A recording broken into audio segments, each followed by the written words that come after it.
All right, so I'm in the middle of making a little card game. Um, this is the online. No, this is the Game Crafter. I keep getting confused with the Online Gamer because that is a website. Oh my gosh, like 25 years old now. Um, that I was involved with, so I get the two names confused. Um, so the Game Crafter is a website that they allow you to build a board game by choosing components. So I can go over here and say add a custom component, and I can choose, a book to add to the game. I can have cards. I can even have transparent cards. They have circular cards, foil cards, hexagon cards, all kinds of cards. They have dials for counters, game mats. Here's boxes you can put the cards in, or board game boxes. Here's some parts. You can print on dice. See all those pretty colors. You can print on maples. You can make play money. What else do we have? Punch outs. You can even design your own punch outs in whatever shape you want. You can see they got pads if you want to keep score, to include screens if you have to have one player hide information from the rest of the players, maybe like a D&D or some kind of hosted game, and lots of stickers. So I can add those. They all have different costs associated with them. Let me go back to my game. So right now I have a game that has a tuck box, or a box that can hold the cards. And we have the different cards that can go into that box and a booklet. So they give you these templates that have these cut marks and trim marks and folding marks and glue marks, so you know where you can put your artwork.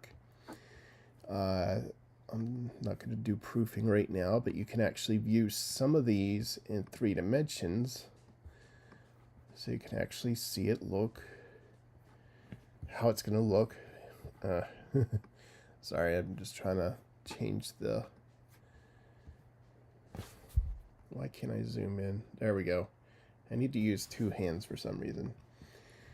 So this is... I like how they have the thickness of the white paper being shown on the edge there. That helps you get a good idea of what the final product will look like.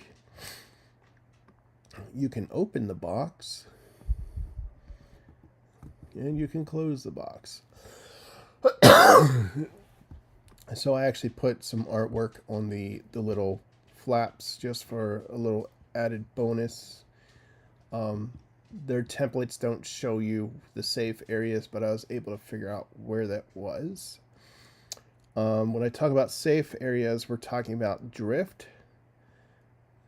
And drift is when the cut marks don't line up with what's printed. But they give you a certain area that's safe to put your artwork, so that you won't have to worry about the artwork being cut off or appearing on a little bit on the edge of the next side. So I can randomize the direction for what this drift looks like, so you can see how it just goes all over the place on that box. Woohoo! It bounces, but it's still seen regardless of how much drift and what direction it goes in. Let's see. So the game I'm creating is called Bizarre and Unbalanced.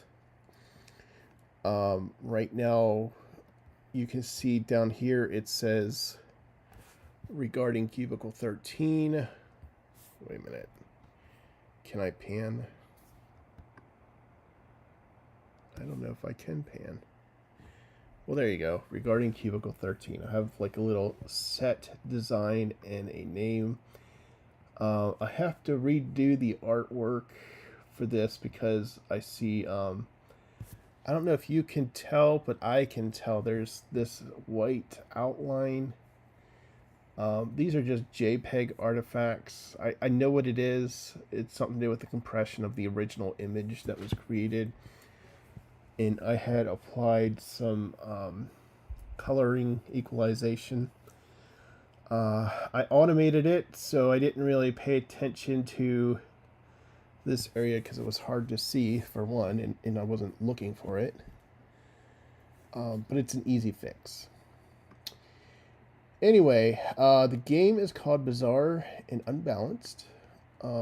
This is after the Bard of Bizarre music artist label. So if I go here, the Bard of Bizarre.com, I have an album coming out next Friday. And I've been posting some updates about what's going on with it, trying to keep people in the know. I've got some social media. I've got a music video for one of the main songs. Where's my listen page? I don't have the listen page at the top. That's interesting. Maybe I should put all of these buttons on the album page.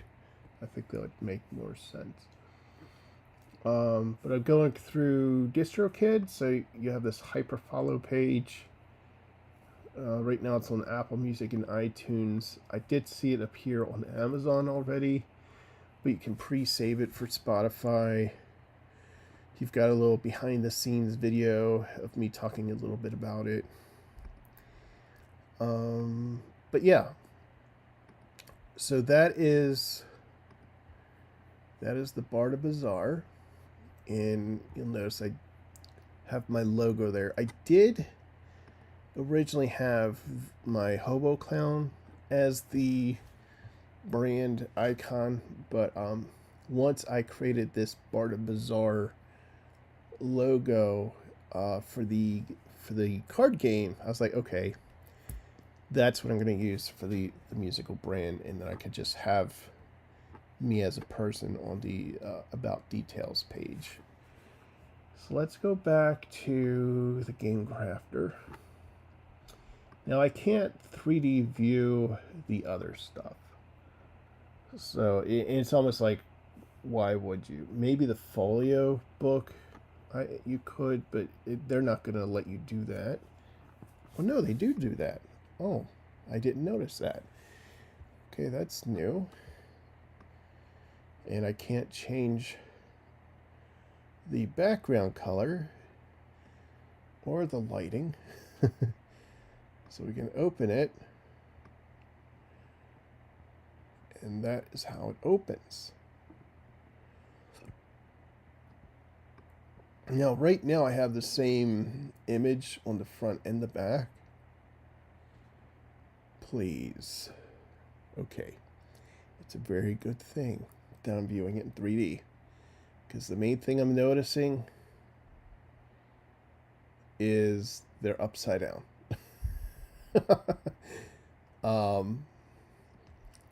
Okay, so I'm going to have to change that. And then we have the drift problem as well. So you can see how that changes. Woo! All right. And what does this display do? Oh, background color. I like how they spell color. They must be from the UK or something. Static lighting disabled.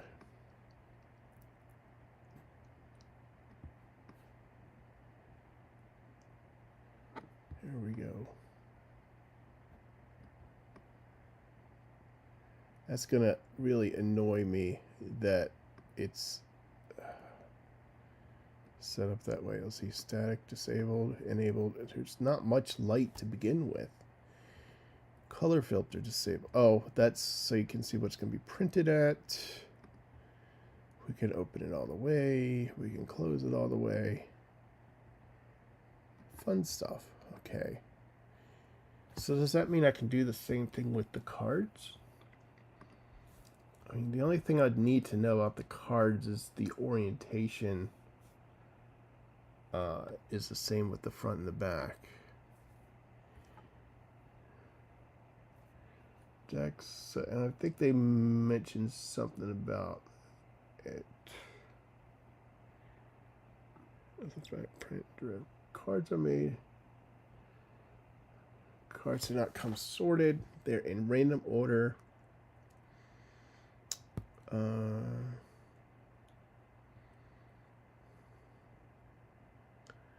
Generally, the easiest way to do this is to rotate the deck back image.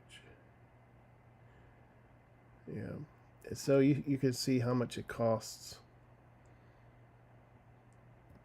They have bulk pricing.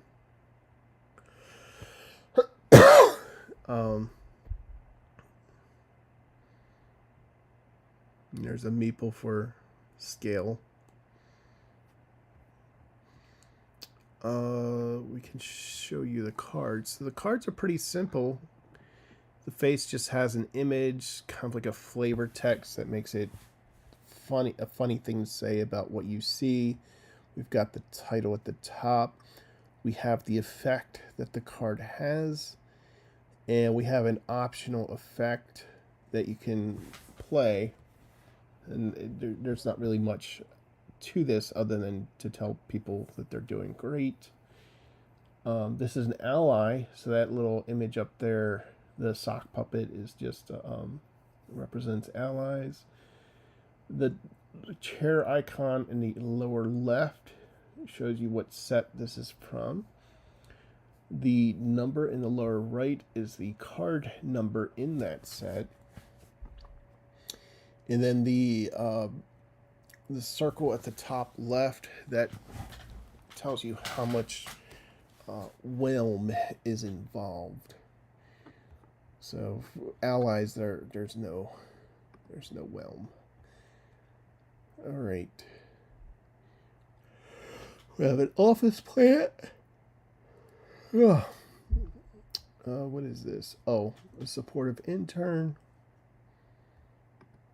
I like his effect. Apologize when used.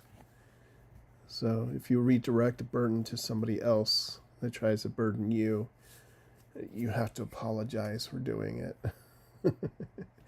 Needs snacks but offers wisdom. So right now it's mainly just trying to get as many of these cards created as I can. Until I build up enough to have at least a full deck. I would like to get the game trading aspect set up as well, so that to help encourage buying multiple starter decks, and then that can go into boosters as well if I want to do that, because there are common, uncommon, rare cards and such that I can play into with all of this. And that's why you see these multiple sets here.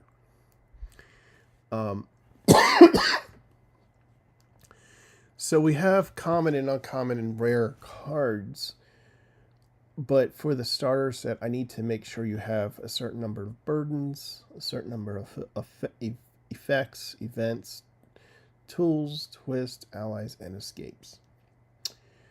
The burdens, effects, and events, you're going to have more of those in the deck. And the way I'm setting this up is you're going to have 10 of each of those.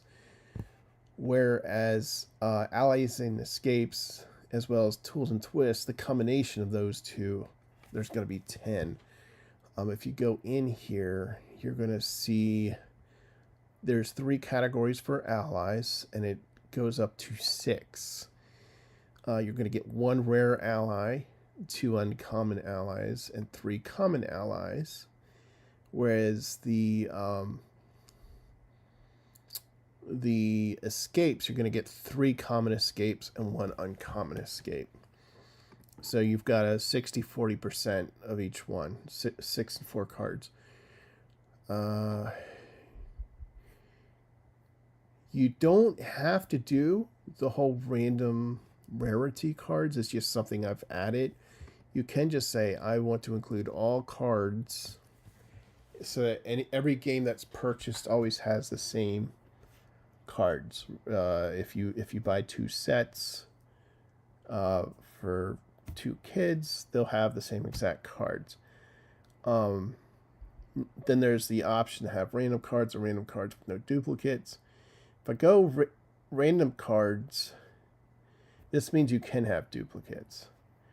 So I have 3 common allies right now, right? So I have 3 common allies.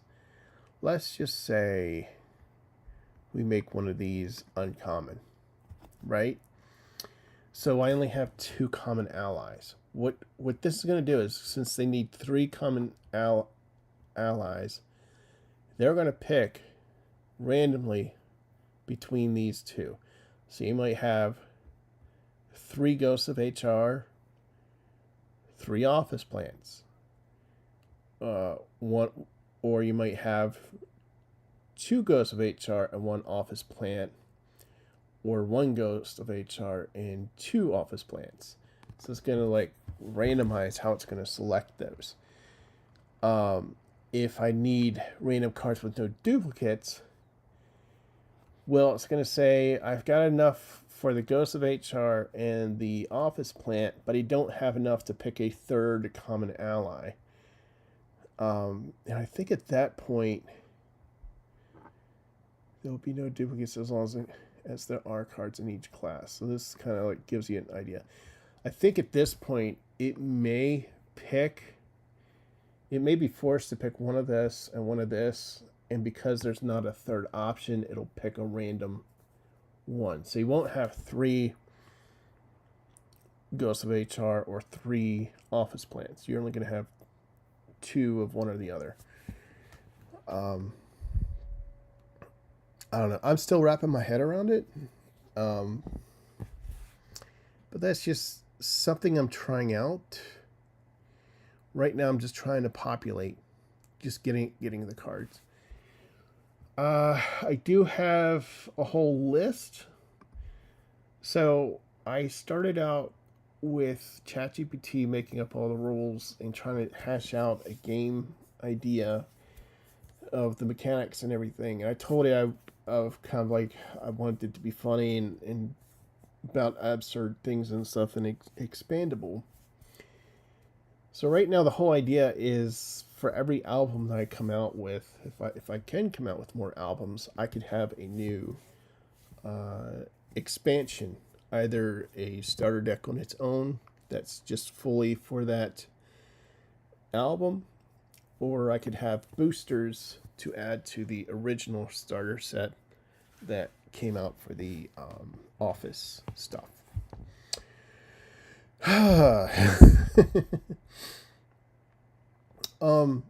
So here you'll probably notice something. So I once I got everything set up with ChatGPT on the rules and such and how the mechanics worked, and mind you, none of this is tested. That's part of why I'm calling this bizarre and unbalanced.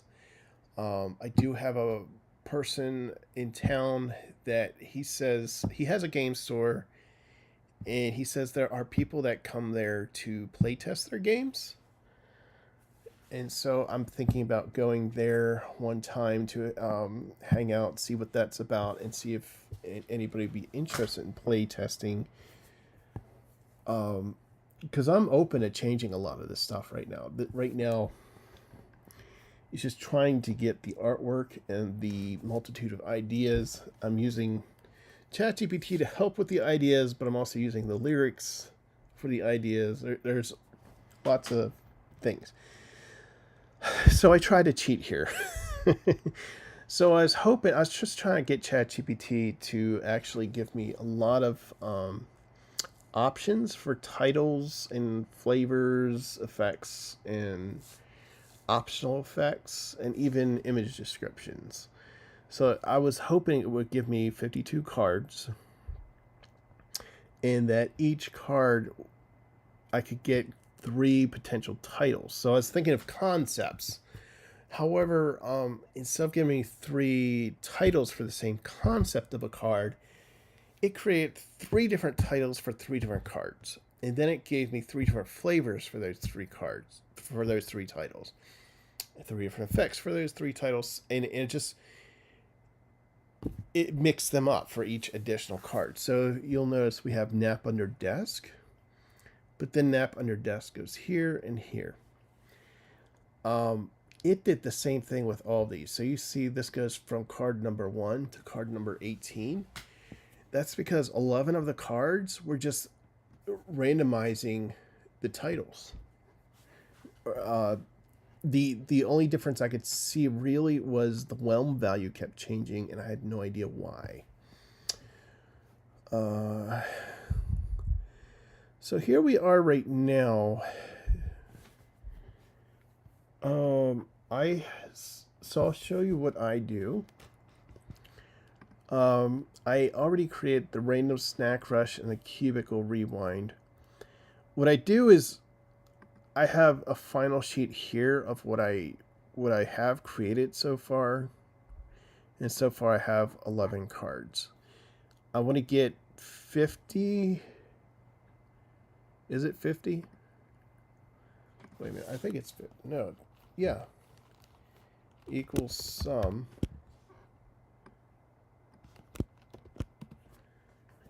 That's what I need. Total.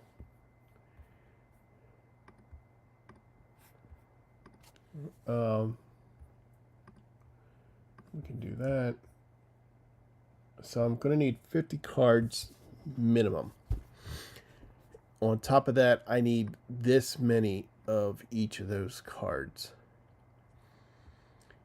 So far I have this many of each of those cards. So until I start getting get more cards, I'm short. So as soon as I can get the number of cards that I need, then I can actually start adding additional ones at will. So ideal total, we could say 300 to 400. This is like Magic the Gathering with all of their sets. They have about 3 to 400 cards in each set for a truly collectible card game. Right now, we don't need this to be collectible. We need this to be playable. But to be collectible, I would have to step it up 6 times.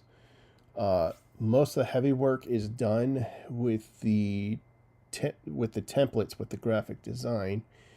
The rules for the rulebook needs to be hashed out a bit more. I do have rules. I mean, this is just a document I'll let people download, but I need to redo this rulebook, and I'm totally open to changing the rules. Mainly I just need to test and verify and see what's wrong and what works and what's hilarious. So right now the last thing I need to do is the binder drop, and I can show you what I do with that. So if I go here, and it's going to be the front template, and we can get rid of that.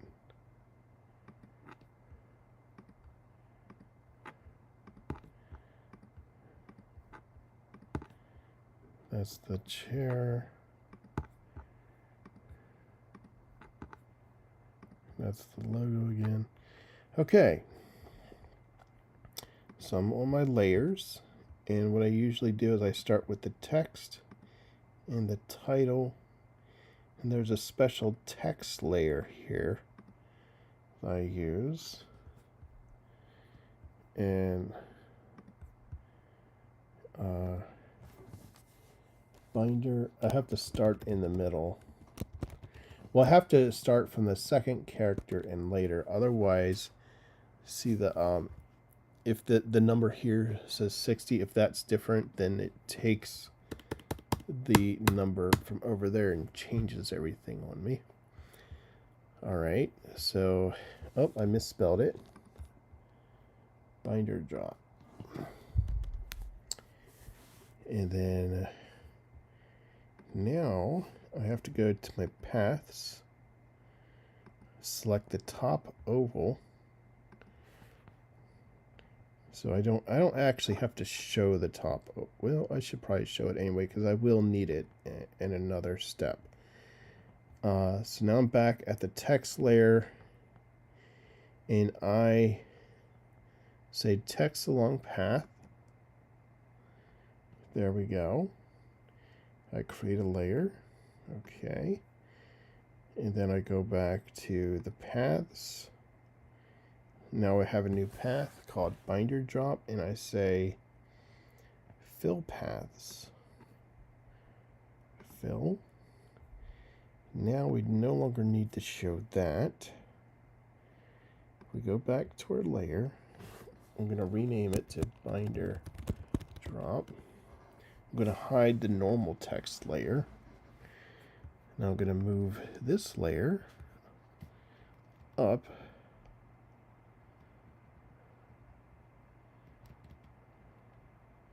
I should probably move that path to be aligned properly, and just that will let me skip this movement. Let me see.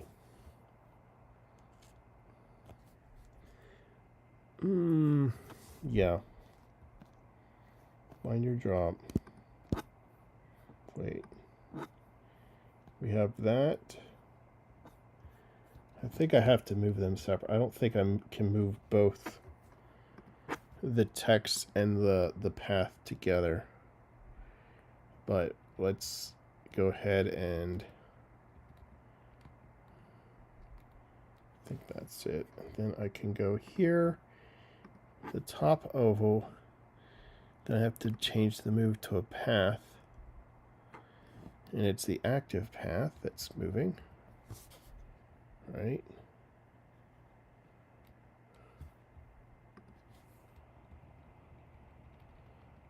All right, so now that's at the correct place. All right. So I'm going to just get rid of that for now. And that is our title. And that is probably the most intensive part of this process. Flavor. So we have paper cuts not included. This is paper cut. This is 2 lines. So I'm going to select the A. And we're going to go ahead and click in here. Paper. Is it cuts not included? So we'll just keep it with two words. Otherwise, we have to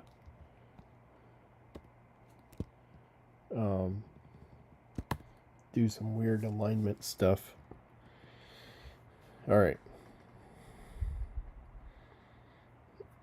I mean, the other option is here.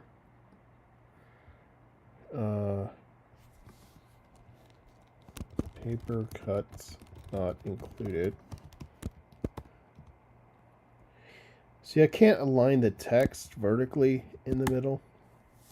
I can only do it left and right for some reason.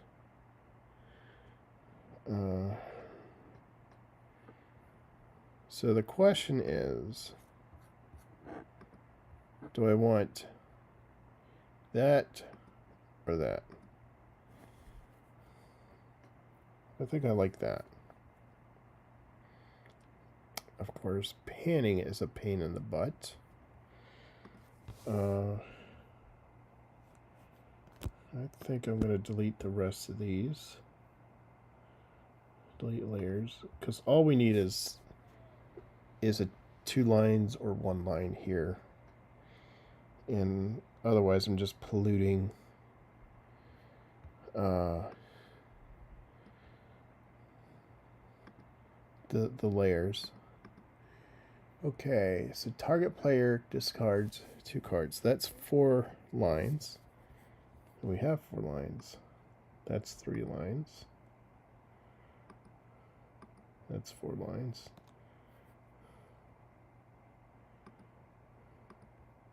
Wait. That's 4 lines. That's 3 lines.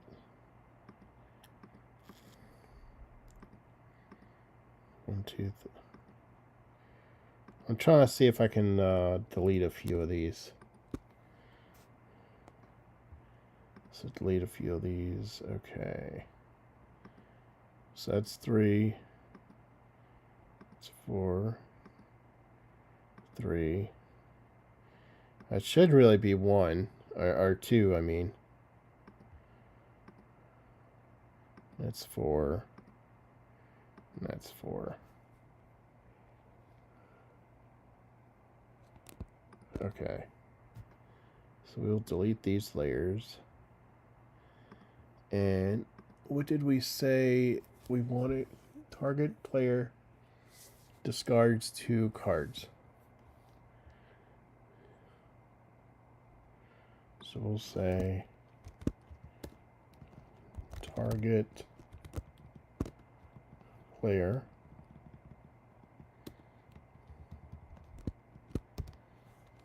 discards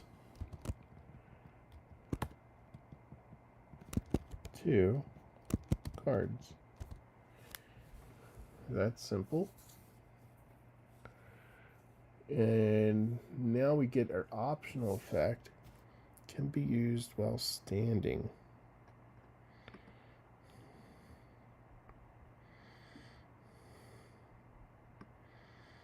So we have 3, 4,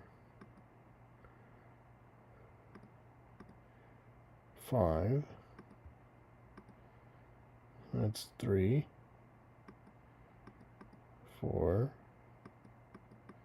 3,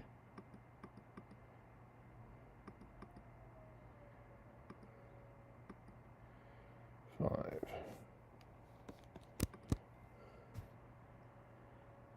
Delete layers. 1, 2, 3. We already have a 4. We already have a 5. 4, 5. Okay. We can delete all those. So we said can be used while standing. So that would be a 4.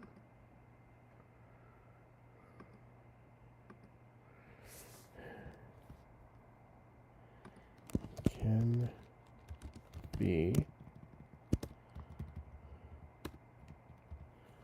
used while standing. See, not that we have any rules that say you can't stand or you can't do things when standing. So the optional rules are more like things to encourage you to do something that's not really normal in games, or give you an added bonus of some kind. Let me make sure that these are actually lined up properly.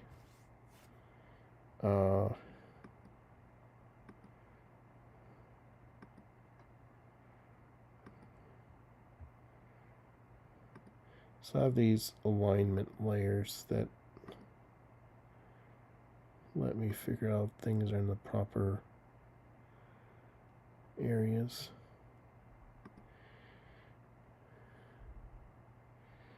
Okay, I think I'm good.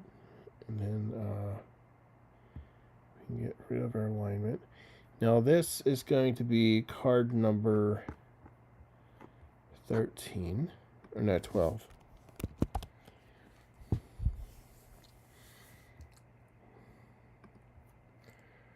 And this just lets me look up cards easier. This is an effect, right? Effect, yeah. Binder drop. So now we're at another part that's going to take some time. So we got all the text, but we need an image here. And let's go ahead and show you. I had it suggest some image prompts for me, but some of these I don't really like. Paper exploding from a 3 binder mid-flight. We'll try it, but I don't have much hope for it. This is DeepAI, so I'll just go here, and I just go with standard speed square. That does not look like a binder. That does not look like a binder. Yeah. So I'm going to say 3-ring binder with papers falling out.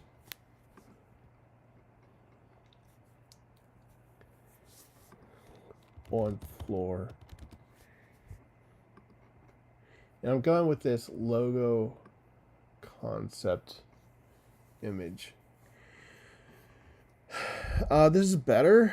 Those are some tiny papers.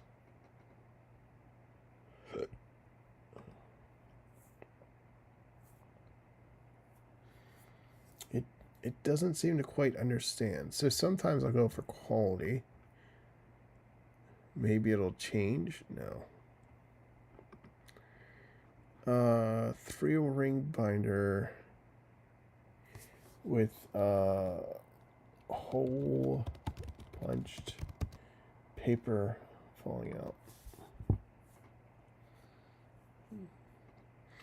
That's big hole.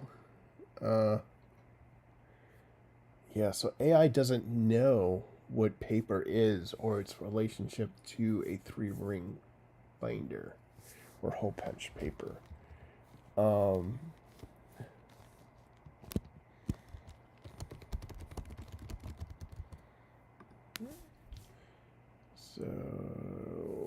that's better. That's probably the best thing I've got so far. I'm gonna try and save this.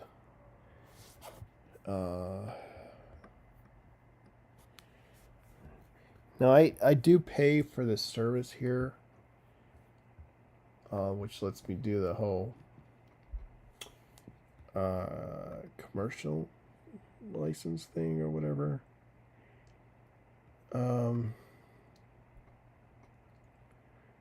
That's better.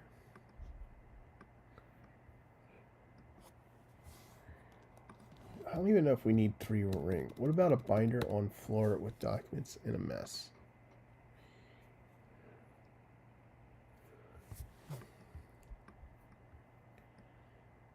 It likes the color red.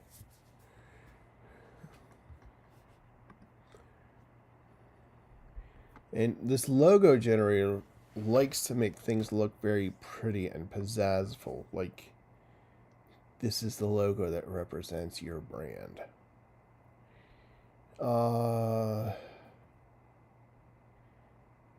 Binder fell on.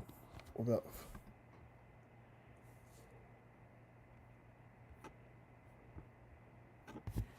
I don't know.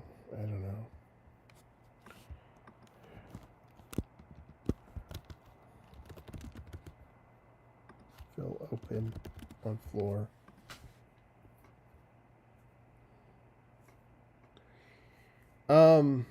Better, but that doesn't look like a binder. That's an optical illusion. That looks more like a book. That's weird.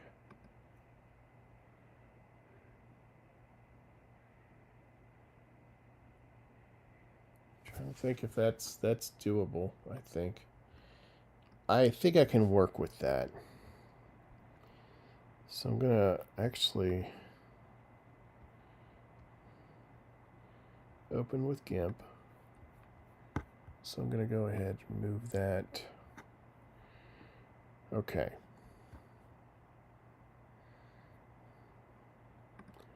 So I'm gonna go in.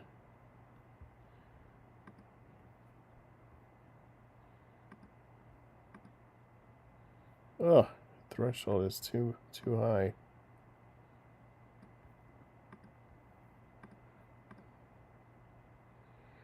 Okay, layer, new layer. Okay, I want to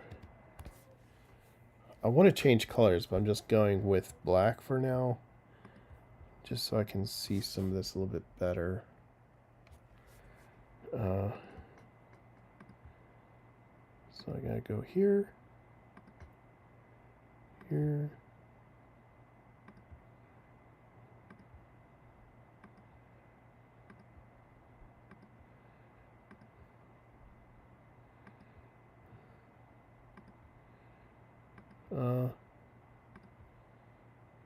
Well, going there, there, there.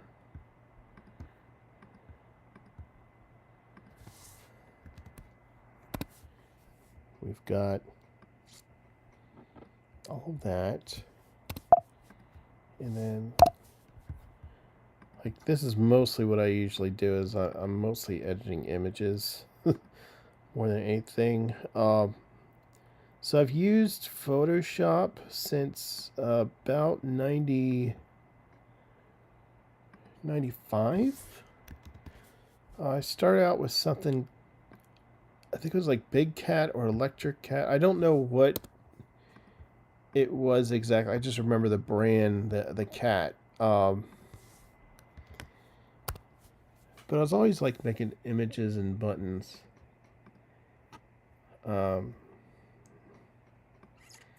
Remember like Paint Shop Pro or JSP Paint. There was, I think, a program just called Draw. There was also like an ANSI program I used for BBS images called The Draw, but you're just drawing with text.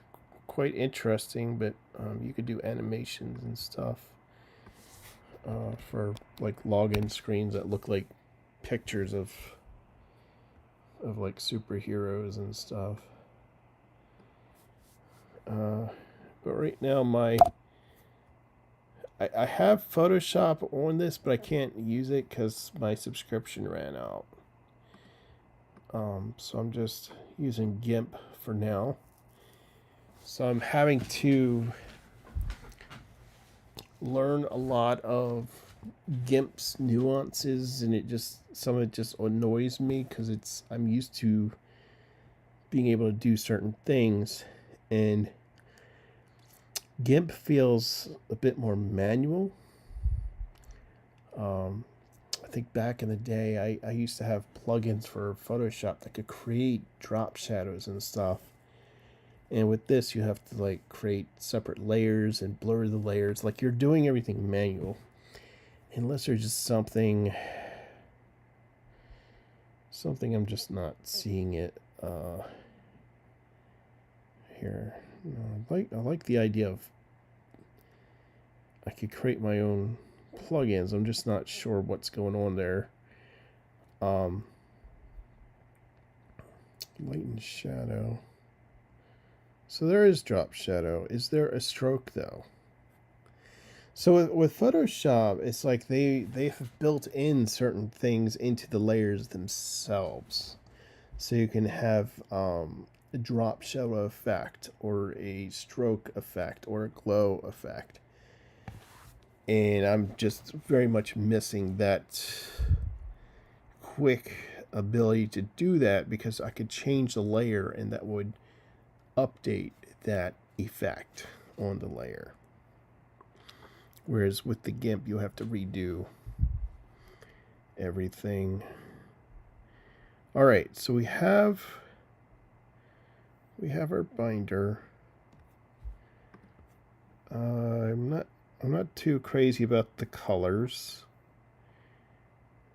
Let me see, emit colors. Let's see what happens if we auto do this. Yeah, I didn't do. Colors, brightness, contrast.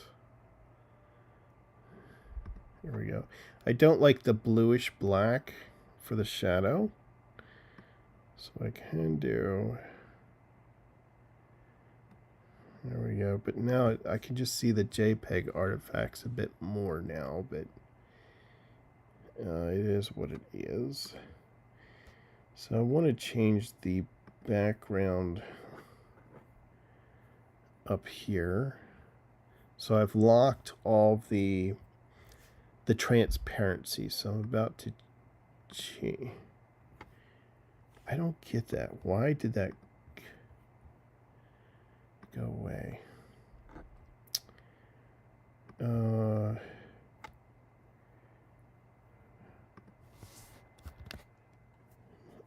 I like that better. There's a bit more contrast. Now I need to take off the transparency. Why did it hide again? I don't get why the layer likes to hide itself every time I select a tool. Like, this is the weird stuff that just annoys the heck out of me. There's probably a reason, there usually is, but it doesn't make sense until it's pointed out of what's happening, and then I can rationalize why it makes sense. But it's just very annoying. Yeah, I'm kind of like confused why people love this, but then a lot of people don't use it either. It doesn't seem to, as far as I know, have caught on in the industry. I feel like most people are looking for the Photoshop suite. I don't think there's any resumes looking for GIMP or Blender for a professional graphic design company. You might use it in a company that primarily deals with Linux, but I don't know any companies that are really like focused on that. So that's the other question, like what's going on there. Okay, that's good. I don't like this white highlight between the top and the bottom. I think that's just left over because it was a lighter color there in the past. Okay. And we can go here.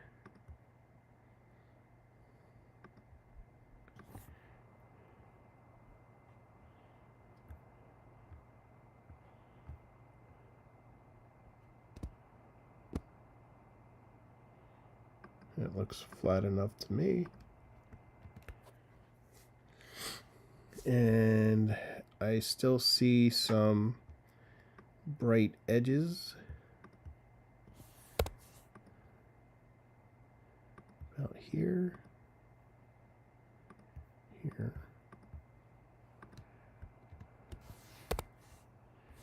And there's going to be a little bit at the top here.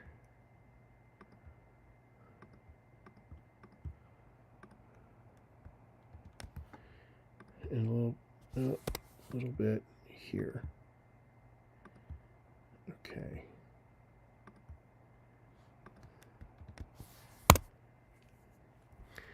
So select none.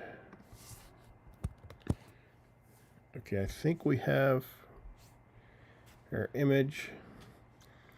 This folding square-ish here doesn't seem right, but let's just go copy visible.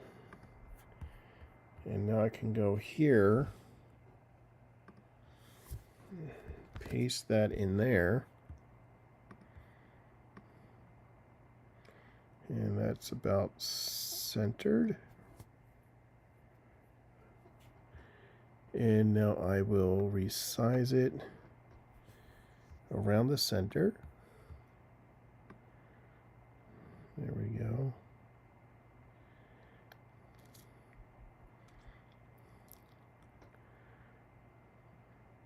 So I could keep it that size and move it up a little bit.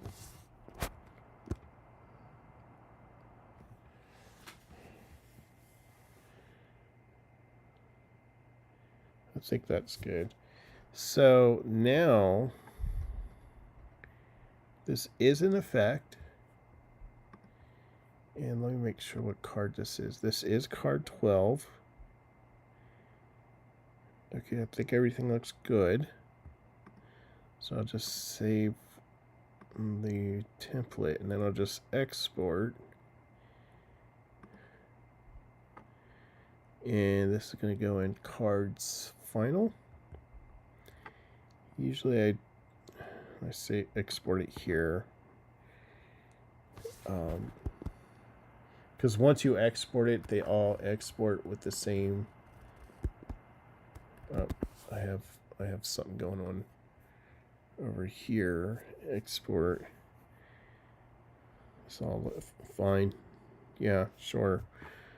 Now I want to go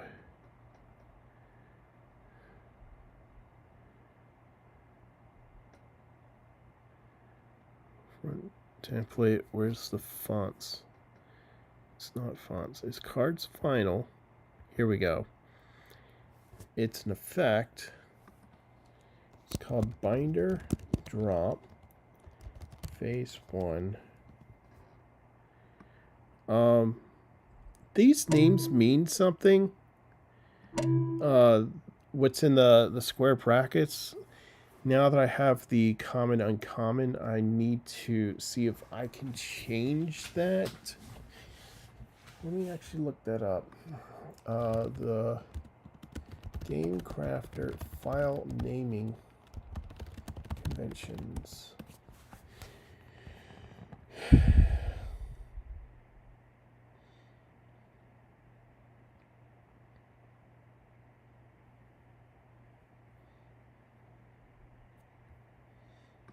Getting started.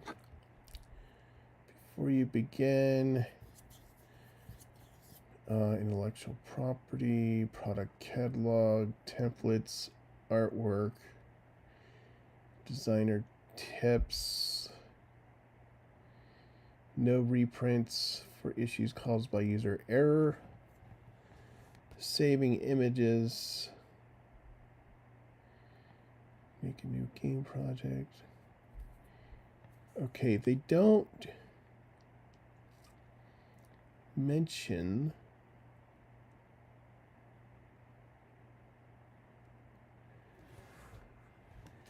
$70-30 profit split. When a game designer sells a copy, Game Crafter will keep 70% of the profit.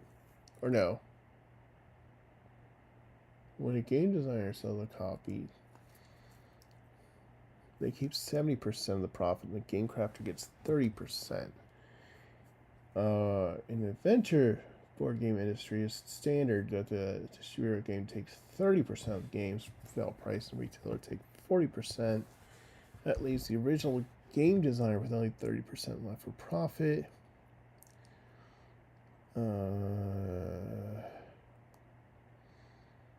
So the game center takes care of that. Okay. That's not what I'm after. What I'm after is this file naming convention. Game Crafter API, file properties. File properties. Okay, we have some API stuff. Card ID. Ugh. Okay.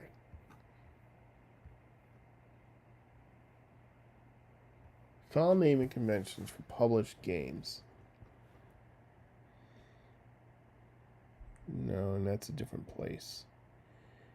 There's some terms, how to make your own. What are we doing? We're saying face, number. Basically, if there's a classification I can assign, I'd like to do that.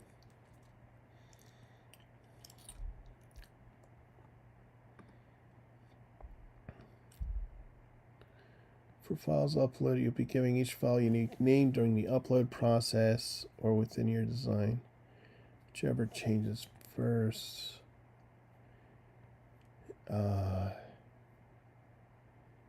Nobody is... Okay, what if we say square brackets?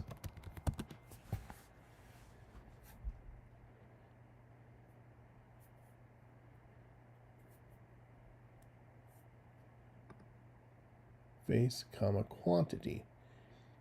Face, comma, 3. Face options. Helps streamline the uploading process and automatically assigns images to correct components and their faces in the... Yeah, but there's no classification. Number of players. A label to put on your roles to indicate the number of players required. We provide templates. Oh! Okay. Number of players, assorted templates.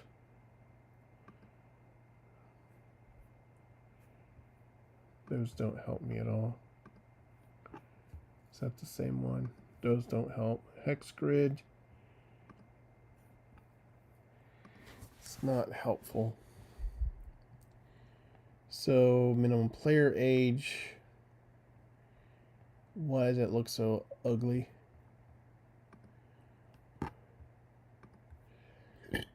Time to play.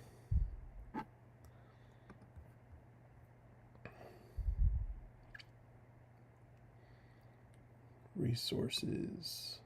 Icons. This is horrible. What the utility templates I don't like. File preparation. Custom punch outs on cards. Designer tips. How do I get a UPC? Do I need a UPC? Must have a bar. In order to sell your games in retail shops, you must have a barcode on the packaging. This is actually a relatively easy process, but if you haven't done it before, it can feel daunting. You can get a single for $30 with no renewal fee. There are also lots of internet retailers that buy bulk cards from GS1 and then resell them to you one at a time. Search UPC barcode. You can go to Nationwide Barcode and buy a UPC from them for $8.95. Okay, so that's something I need to look into. If you want a barcode, you need to add it to the image you load for your box. The Game Crafter will only print what you load on into your game. The Game Crafter does not sell UPC codes or ISBN codes. Okay. Design tools plus artwork. Designing for foil, 3D printer. Art resources, types of software, production.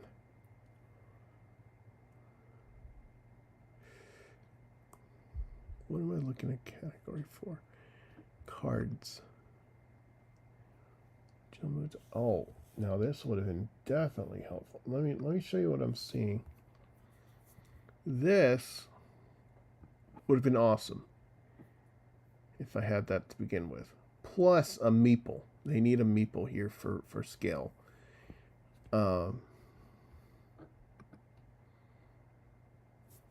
So I went with the tarot. I may go down to the mint 10 or the business, I think. I think I can get more out for a cheaper cost. We'll have to see. Please be sure to indicate the quality of cards you received. Cards untitled face.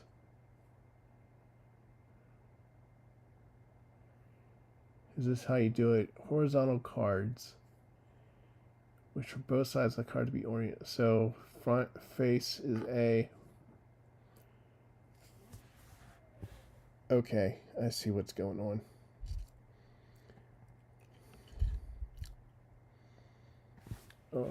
Production, game editor,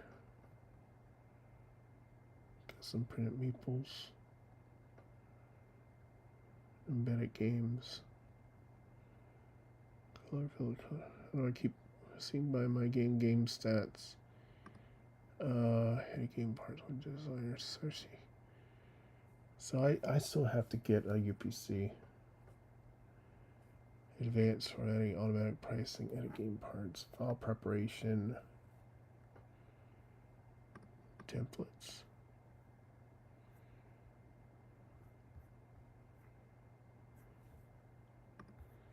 This is a very confusing part. Custom punch outs, facts, comic user, estimated ship date, how much money.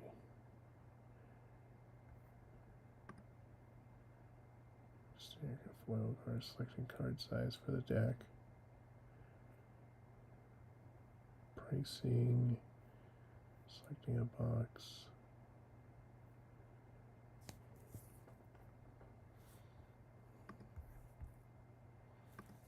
Game editor. Okay, I think I'm not going to find what I'm looking for other than what I've already got. I mean, this is beautiful though. This is I wish I had this. In fact, I am going to, can I copy that as an, that is a PNG. Okay.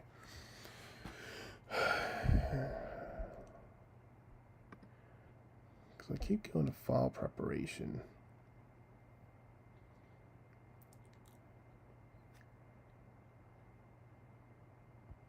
And I'm just not.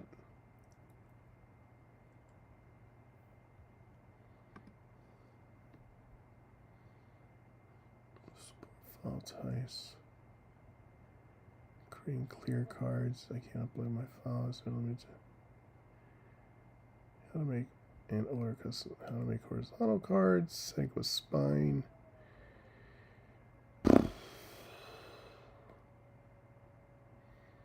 Maybe this.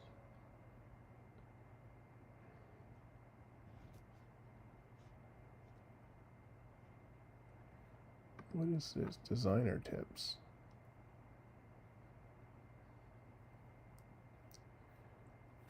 Yeah, it's just the same thing I've seen before.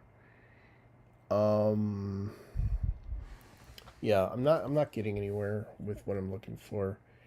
Okay, so I want to add an effect. So this is what I'm going to do. I have our effects here. And I should have 2 already. And then I can go to my cards, final effects, binder drop.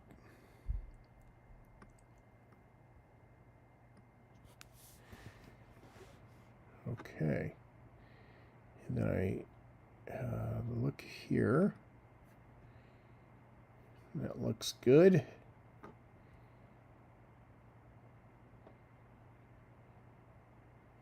Oh, I need to approve it. And I'm done proofing. Now I go here. And this is the final. So card 12 effect. There's no whelm. Binder drop. Paper cuts not included. Target player. That's not uppercase. Player discards 2 cards. Can be used while standing. Common. So everything's common at the moment. So we have our 3 effects. That got updated. Now I need to go. The next part is twists. So our twist is a policy update. So part of the problem I'm having with ChatGPT is it made things in random order.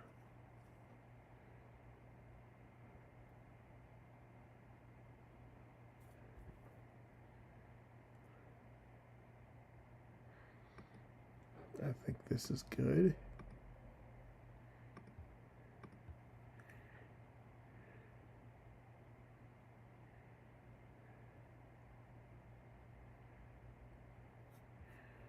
Let's go. I want to make sure that these get colored in too. So we have our hand swap.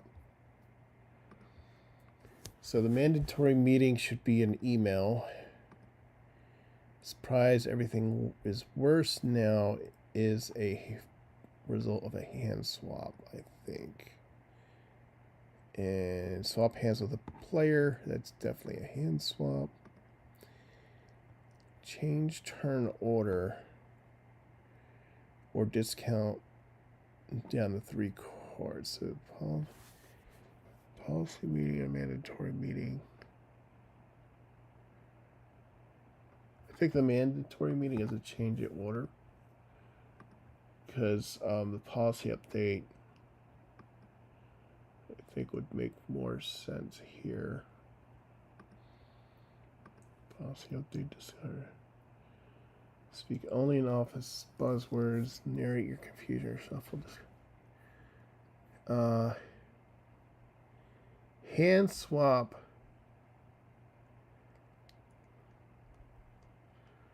Wait, mandatory meeting. Oh gosh. Wait, narrate your confusion could be a hand swap. Or a mandatory meeting and a policy update. Shuffle discard policy. This could be a policy update or a hand swap. And this could be a mandatory meeting or a policy update. Let's make this a policy update.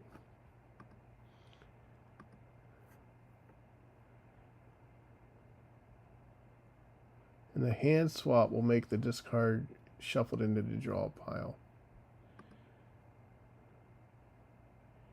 And the narrate confusion should be the mandatory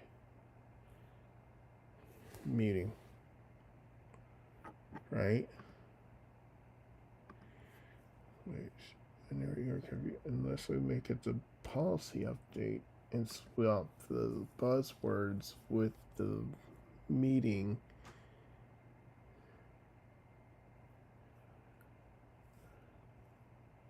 Yeah, let's make the mandatory meeting office buzzwords. And the policy update is the confusion. Yeah, okay. So twist. We don't have an icon for twist yet. So I need to come up with that. Right now for effects, we use like banana peels. Allies, we use sock puppets. Tools, we use a spoon and a fork on opposite ends of a utensil instead of a spork. Burden, we use a broken chair. I'm debating on changing that. I don't like the broken chair because it's hard to tell that it's a broken chair. It just doesn't make sense that it's, because I think to most people they just see a chair. A twist. What is a twist? So I like to go here.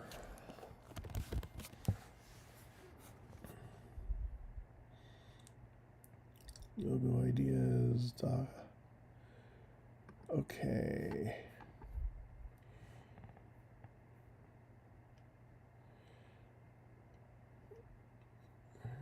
List a few objects to represent. So this is what I'm trying to do.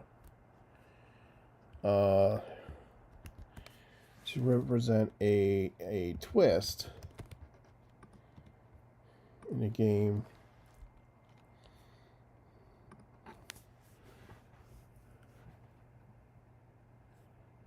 Corkscrew, a pretzel. Well, pretzel might be good. Jack in a box. Backwards clock. See, it's hard for me to tell AI to do a backwards clock. An upside down umbrella. Puppet with cut strings. Book with hidden compartment. Folded map with a red X in the wrong spot. Curtain being pulled back. I like that. Let's try some more. Try again.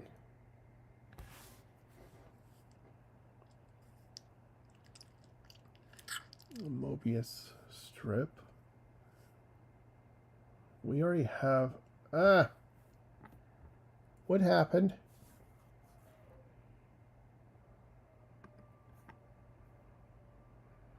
Spiral shell. A knot origami crane. Chattering teeth. Upside down chair. Rubik's cube. Box with a question mark. Twisted crane. Corkscrew. Jester's mask with a reverse smile. Cracked marionette control bar. Folded letters sealed with wax.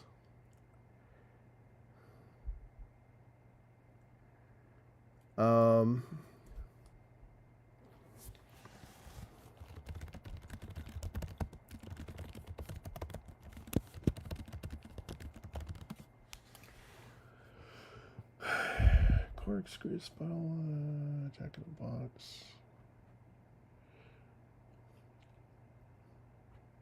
Maybe a puzzle piece.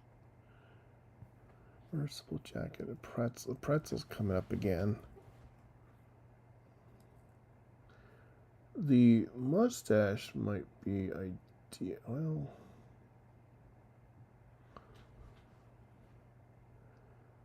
there's the fake mustache, because I do have fake mustache as a part of things, but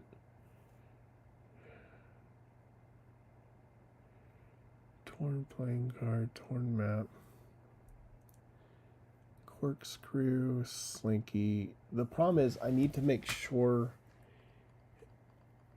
it's different than an effect. It could be good or bad. Any more, please. Twisted paper clip. Rewind button. Broken glasses. Bent key. Accordion. Curly ribbon. Revolving door. Banana. See, we already have a banana peel. Origami frog. Cork pop from bottle. Hourglass turned sideways. Huh.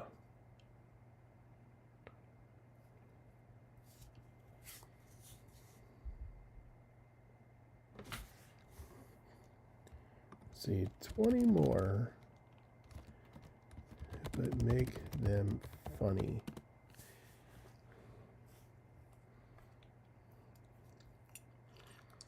Is sock with secret pocket. Folded pizza slice, mustache on a banana. With only one working button. Suspiciously loud paper bag.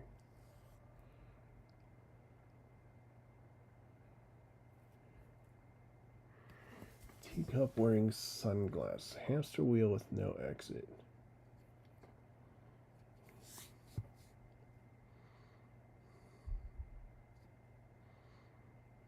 Upside down top hat. What if... Okay, everybody talks about a rabbit in a top hat. What if we say frog in a top hat?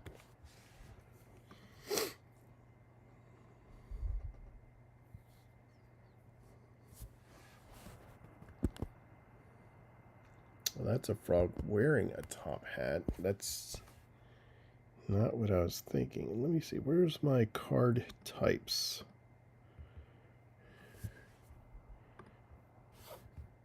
So we'll keep that in the queue.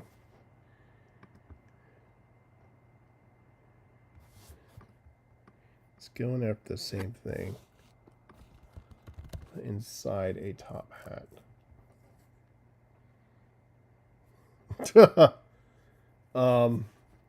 That is unexpected. Did I hit the right button?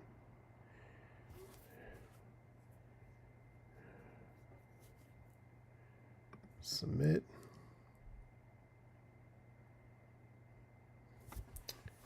This is more or less what I'm looking for.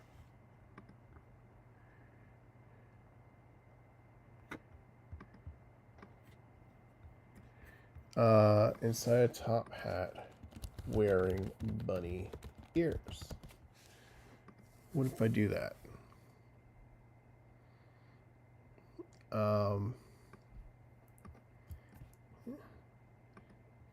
Because that would be a twist.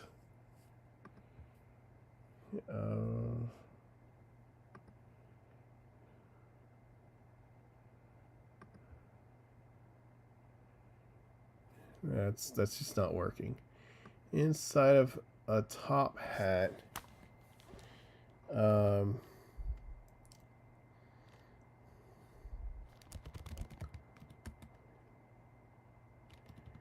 inside a top hat. Let's say blue frog inside a top hat. Let's try that.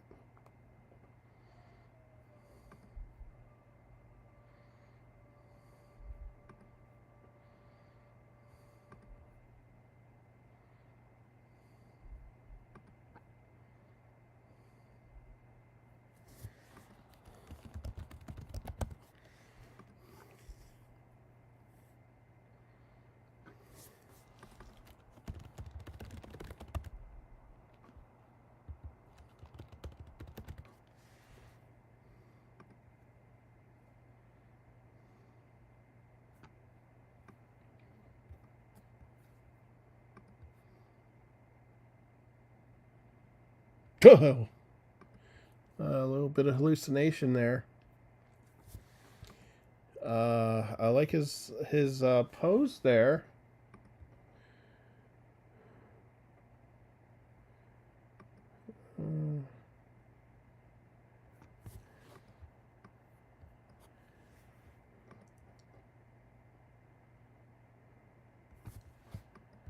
There. I'm going to go with that. Open with GIMP. Alright, so here we go. So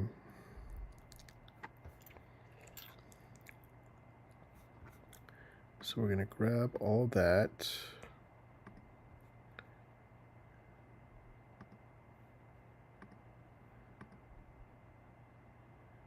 What? Did I hit fill? No, I hit that. I need a little bit more threshold. Select inverse. Select contract. I'll shrink. We'll just do 1.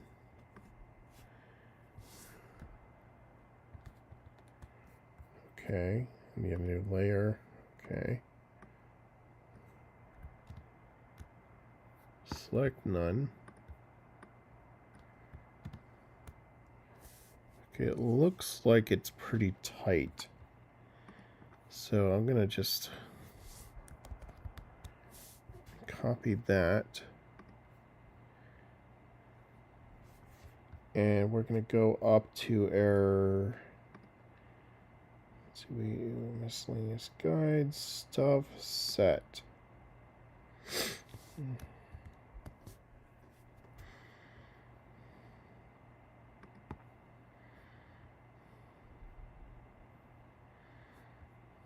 And we're going to go ahead and shrink this down.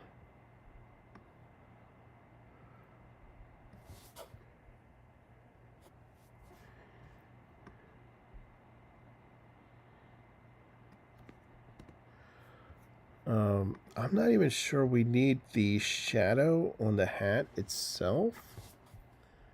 I think we can just, oh my gosh.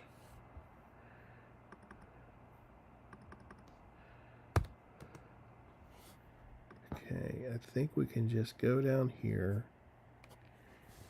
and start cutting this away.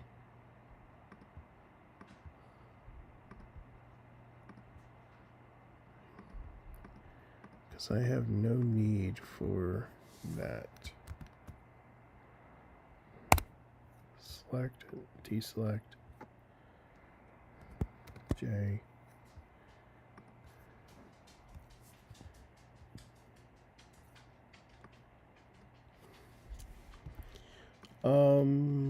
We could make it so that it's coming out of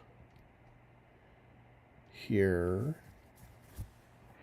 Yeah, let's do that. So, I want to make them a little bit bigger. But have the hat off the screen a little bit. So that's a little bit bigger. And we can lower him down like that. No, I want him a little bit bigger than that. I'm just trying to figure out the right size. If I had smart objects, I wouldn't have to worry about the size so much, and I wouldn't have to worry about resizing him again from a bigger size. I could just scale him back up. But at this point, I've already lost a lot of color data. I think that's good. And then I'm going to go ahead and say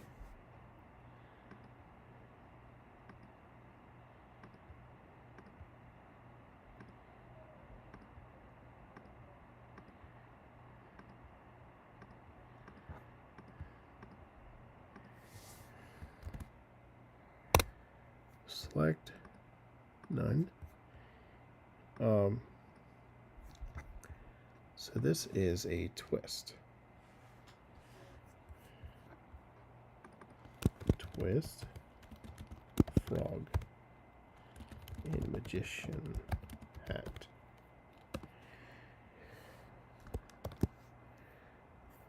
Okay. So nobody expects a frog with a magician hat, right? I need to save this.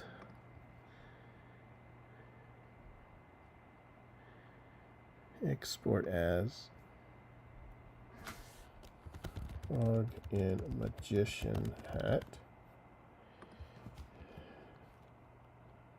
Twist. Blue frog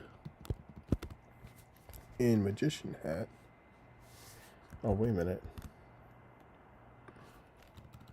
PNG. Export. Well, wait a minute. Oh man. File. Export as. See, I didn't do it right.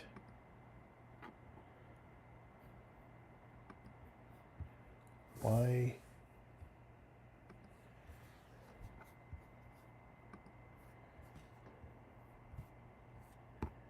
Oh, I didn't even finish the first one.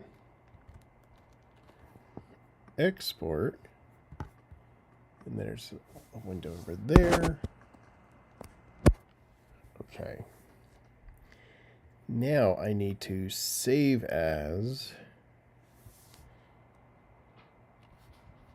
card game, cards, card types, save. Okay. I can use him again now. We don't need that.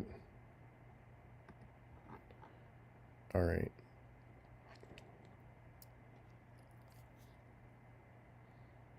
What am I doing? So we've got the binder drop.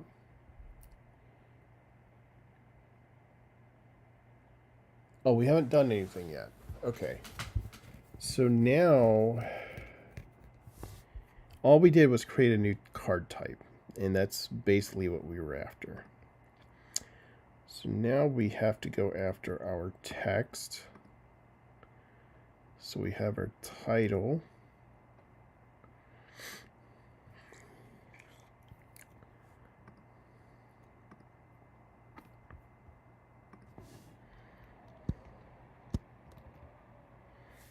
And we'll just start going after this guy. And what is this? Policy update. Nobody expects the policy update.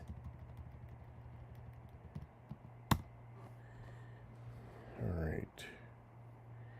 And then we go down here and we say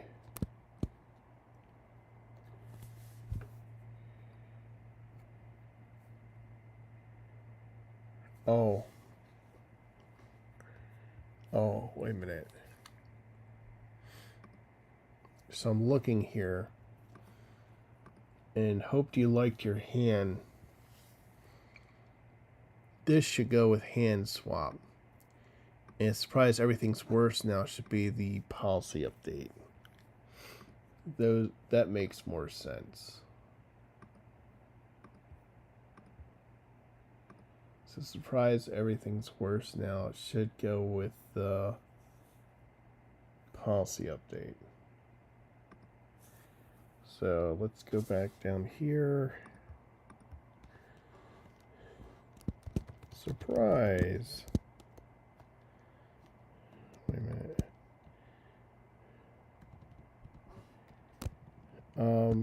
Actually, this might be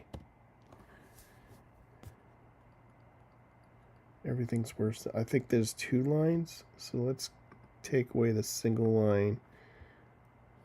Put the double line. Oh.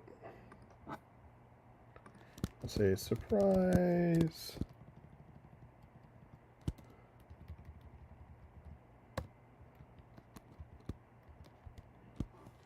Everything's worse now.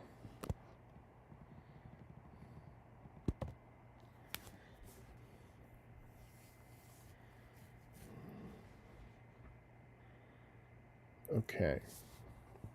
Now we need our effect. Discard down to 3 cards is the policy update.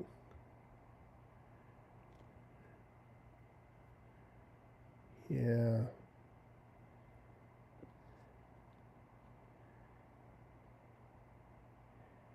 This could have been, yeah. This makes more, wait. Change turn order would be the mandatory. Yeah, discard down to 3 cards, and that would be just 4 lines of text. So we'll say discard noun.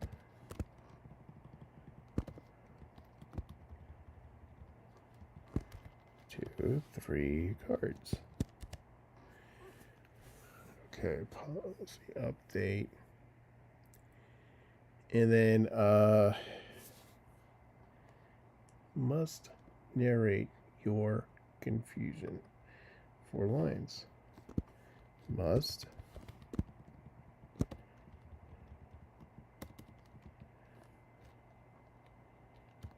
narrate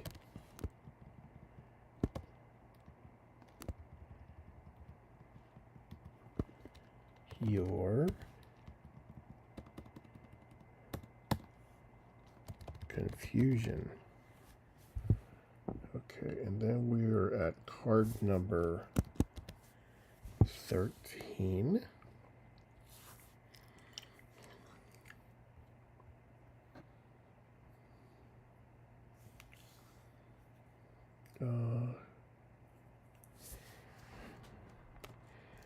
Okay, now they are saying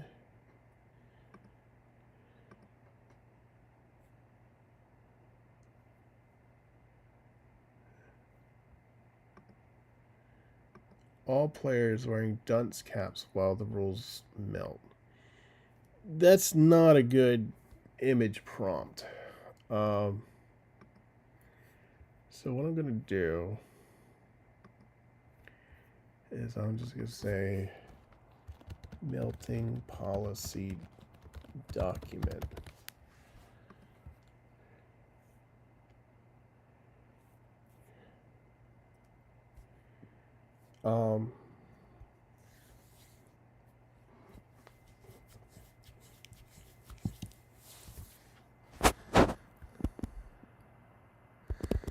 I don't know.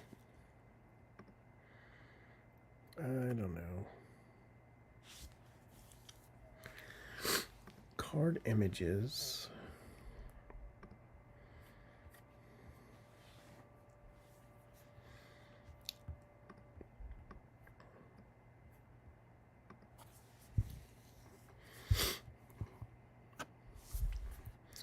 It looks like mac and cheese on that one.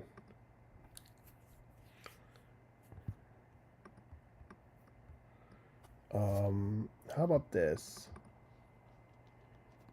White out on a policy document and a pencil, making corrections.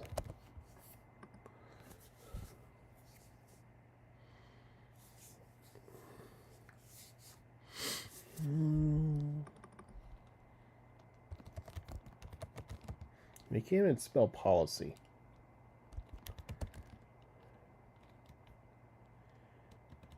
Notes written on a policy document.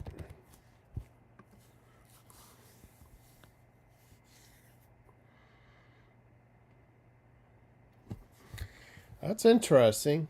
A policy document on a post-it note. That's kind of scary. It's not really a normal pencil.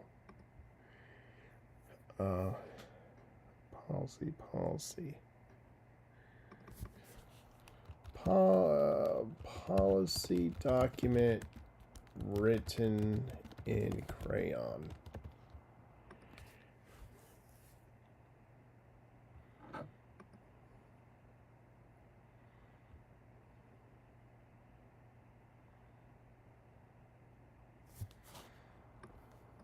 With box of crayons.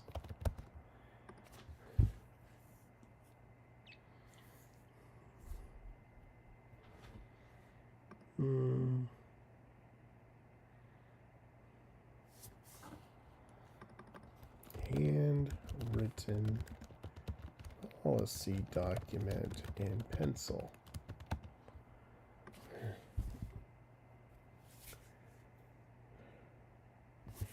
Well, that's actually good-ish.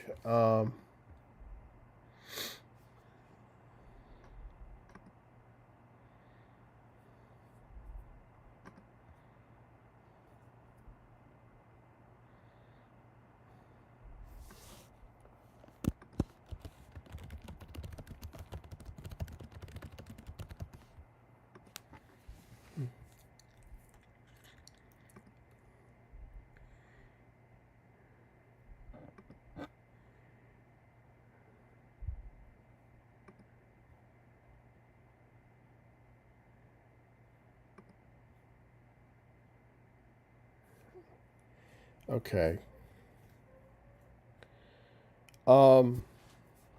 I like the post-it note. Open with GIMP. I find this the most appalling, I would say. And I'm gonna get rid of that red mark down here. There's not much I can do about it other than just copy and paste.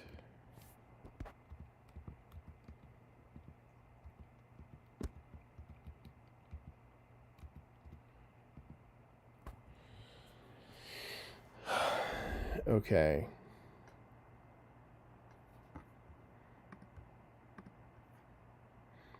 Do I want to try and make the blue look like a pencil?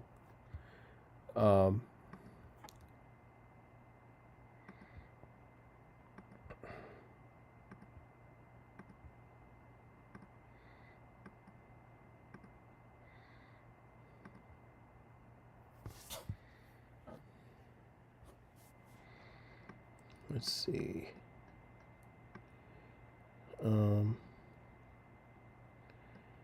It's such a weird looking pencil.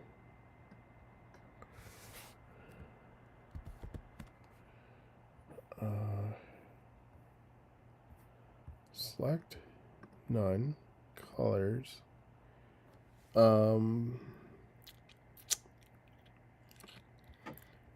Maybe we can just take away the saturation, or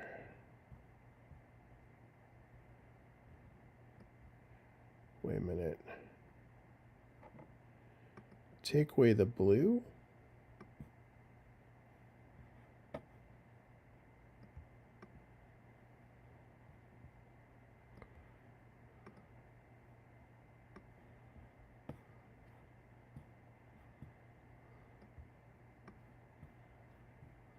Something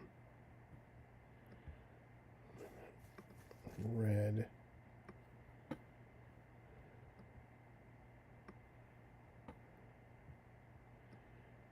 Master. Let's do this.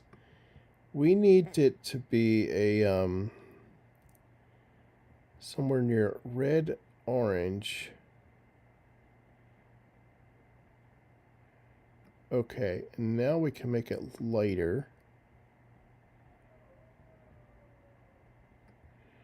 We can take away some of that saturation. Okay. So that gets us the bare wood. And then we can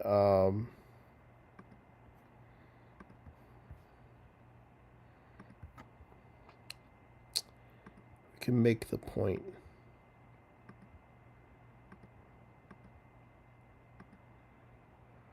Wait a minute. Let's get rid of that. Okay, so that's the original. I want to take that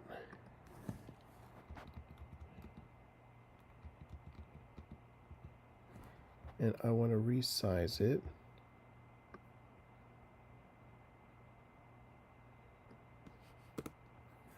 And then I want to adjust the hue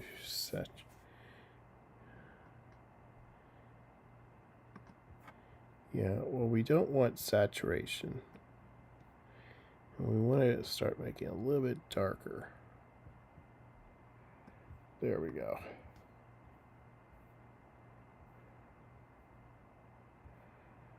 Select. No. Now we still have a little bit of an issue here, and now we have this glow of blue around the pencil of where the blue used to be. So I want to get that blue out of there.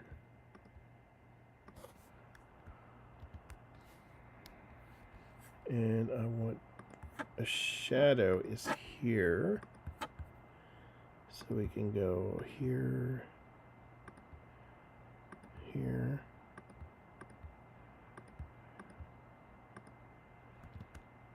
Oh.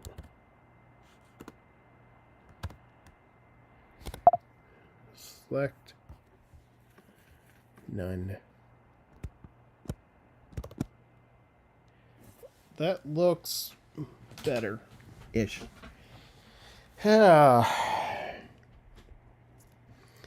And then I want to do something silly here. And I was trying to get the AI to do it. File, not file. And I will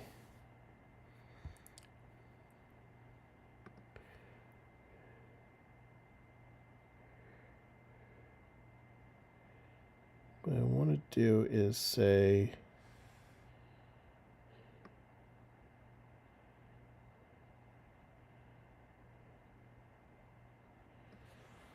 copy this twice because the first one, select filter blur, Gaussian blur.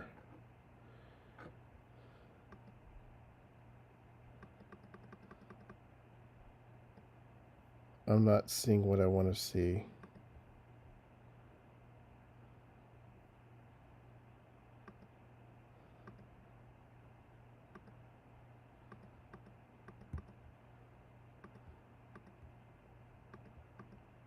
Okay, I didn't copy what I wanted to copy.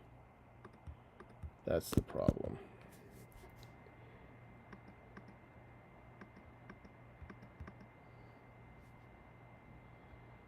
So delete that.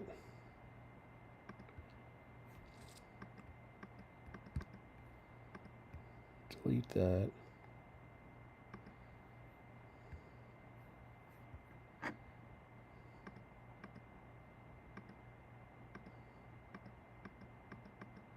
I don't even know what that is.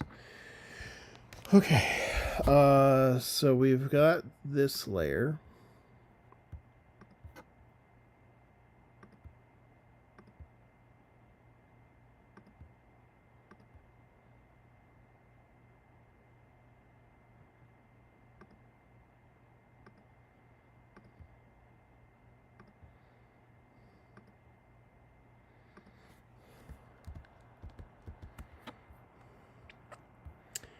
Now, bear with me. Select none. Filters, blur, Gaussian blur. So I want to make it look like they tried to erase it. Select. Okay. And then we can say this one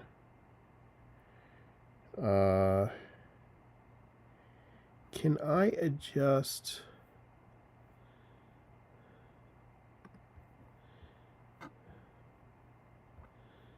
select by color.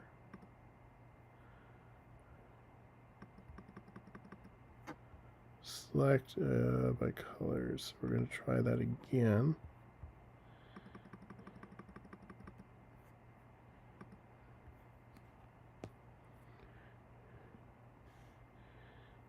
We can cut that out.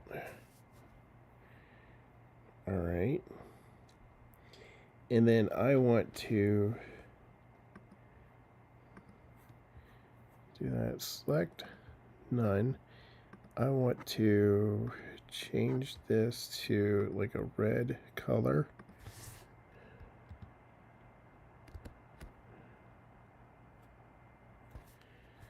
I don't know if that's gonna, well, it's not working the way I want it to work.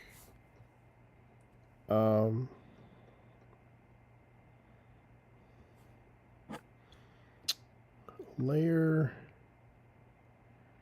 transparency.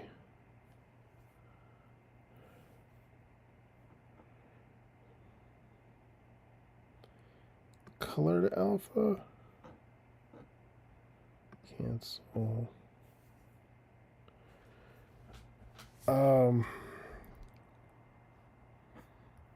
The image. Hue saturation. Let's try this. Or can I invert it?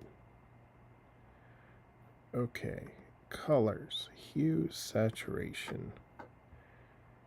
And we can make this. We can make it darker.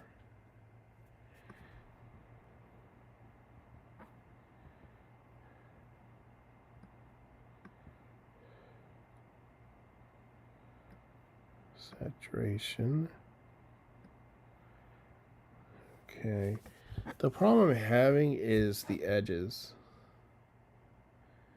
I think that's the big deal.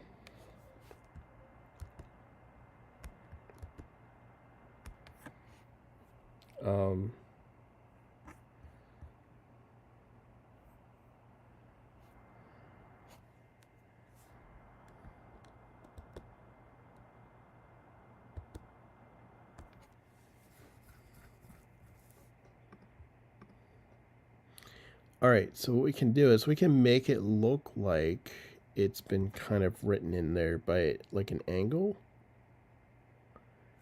And we can like put it, we'll rotate it there.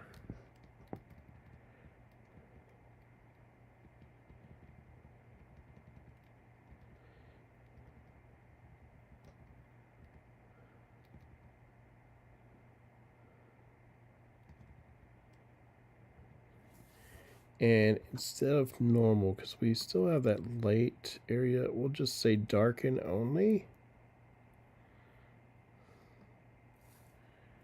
That looks like we can do that. And then we will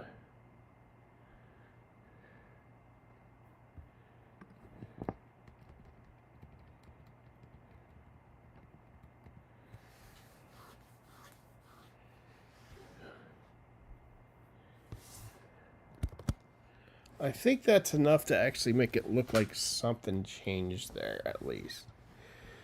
Anyway, file, save, policy update.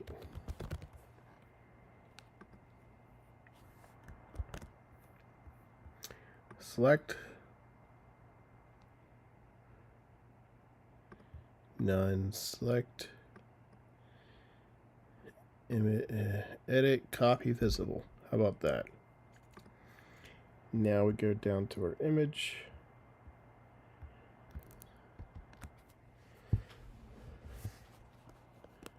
What was the other one? Binder.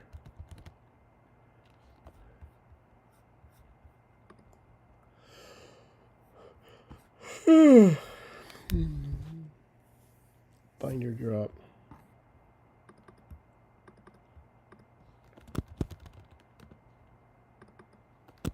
Policy update. I don't even know if we will even be able to see it. So, so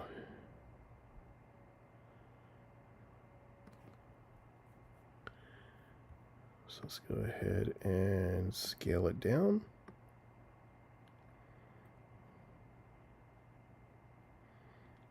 I want it to be at least a little bit bigger. And we're kind of missing some area on the right here. But we've also got area on the left that's still hidden.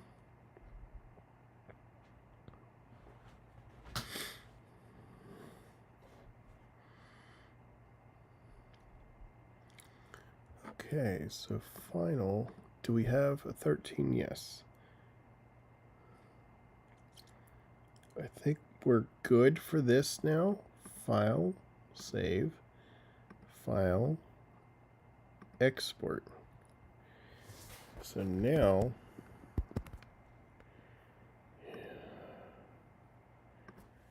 cards final.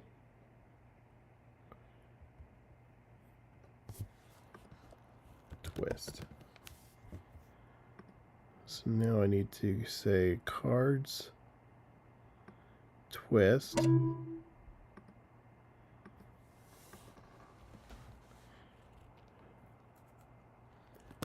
Policy update. Phase 1. What? What?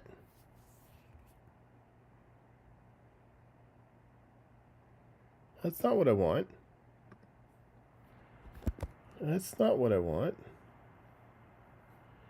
Delete.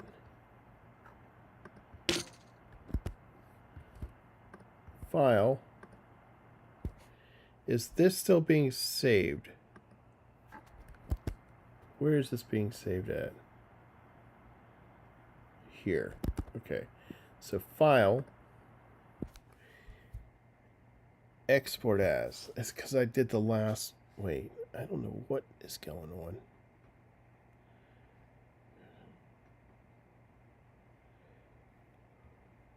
Export.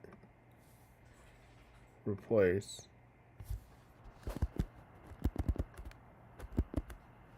Or no, I need to find as exe export. Okay. This is what I'm looking for.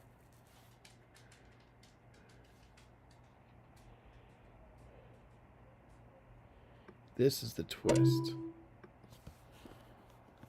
Policy update phase 1. Now, where's this going? Now this comes up here. I go up here.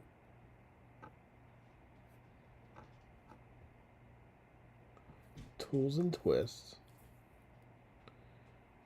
And so now, these are all tools. I need a twist.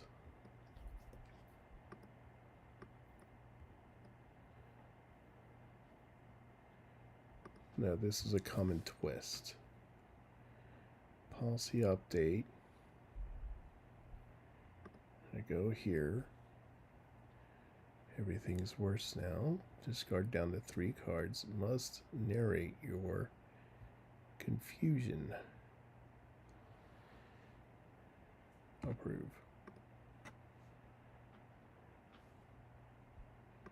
Done. Okay.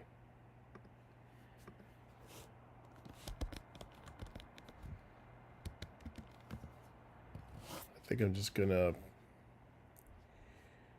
name the cards anyway with the like the numbers, just so that I know which is which.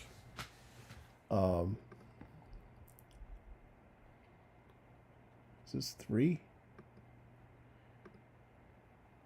5.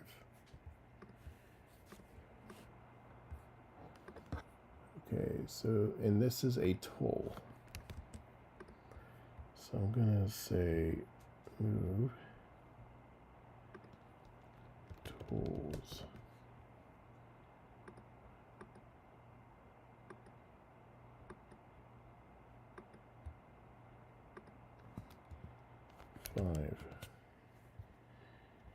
Where's my tools?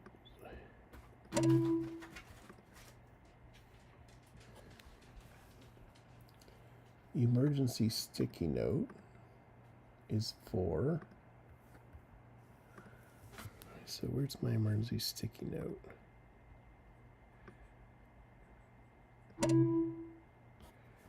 Rename.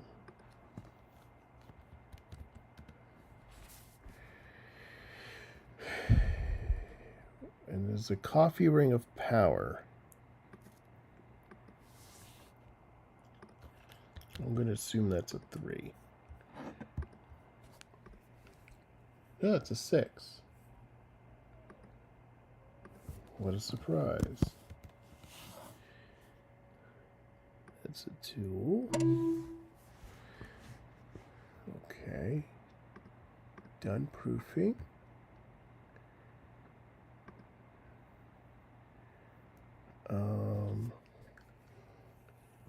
Allies and escapes.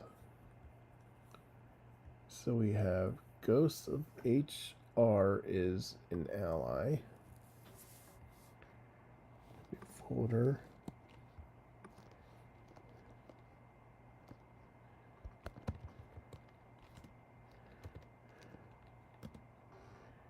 Ghost of HR.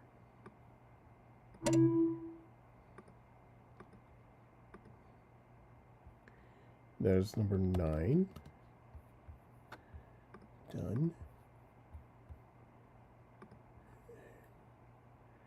Jail Deficus is an office plant is 7.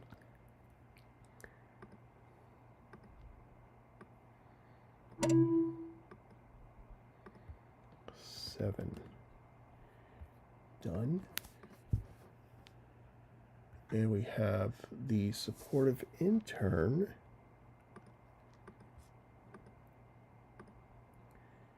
is 8. So we can be done printing that.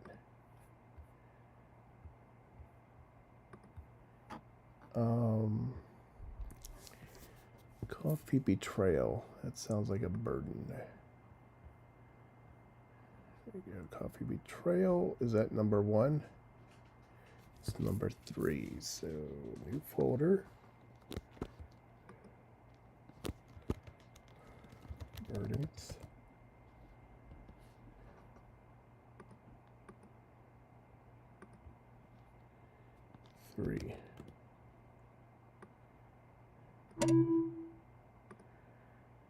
And then Dino-Mac disaster. It might be just renamed to Dino. It's Dino-Mac attack, because that's what it is in the game. I think that was actually number 1. Yeah, that's the first one I created, and then the microwave meltdown.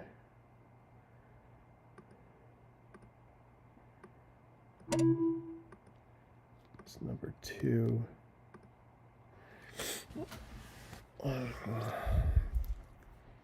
So you've done proofing that. So we have the emergency snack rush is probably in effect.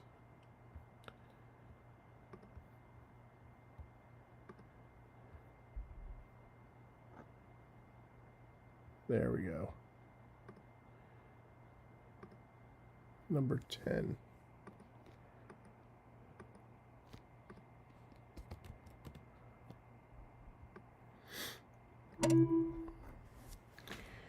Okay, now over here we have to add our twist. So we have a 13 twist, 0 surprise. Oh no. Policy update. Surprise. Everything worse now. Discard down. Discard down to 3 cards. Must narrate your confusion. Common. Okay.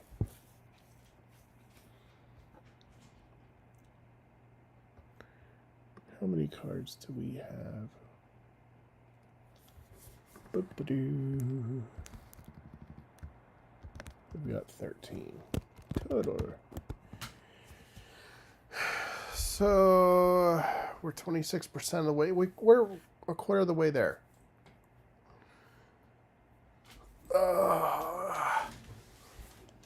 Pain. It's 1:30 in the morning.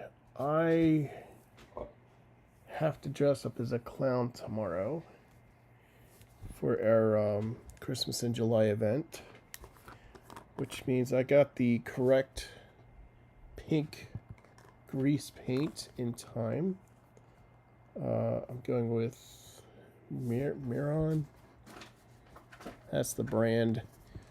And it just says clown pink. I thought I purchased like August, but it goes by other names of Clown Rose. I don't know, but I was using some elf blush putty. It seemed to be compatible with the grease makeup for being in a pinch when I didn't have it available. Now I have all the grease paints I need for my hobo clown outfit. I need to start working on a regular outfit for summer because it's going to be hot tomorrow. Oh yeah, I gotta bring stuff for balloon animals. Wait a minute. So, a buddy of mine said he had a balloon animal. I think he just said he had a book. And this came with like a pump and balloons, and it gives you instructions for balloon animals. I know some of them, I get the feeling that the kids are going to be asking a lot of stuff, and I'm so new at this. So I'm a little nervous because I haven't been around kids as a clown other than through parades. And now they're going to want to interact with me one-on-one. And I just don't know what they're going to expect, actually. I know how to make a few animals. I don't know how to make them all. I know a few magic tricks. I don't know a lot of them. And, the guy who sold me the balloons, he sells a lot of little magic tricks, some of which I haven't even picked up yet. So here's one of the kits. What is this? Magic Rabbit, simple magic for kids. So I'm looking at kids magic kids magic tricks at this point. Let me see. I thought I had the... Is that it right there?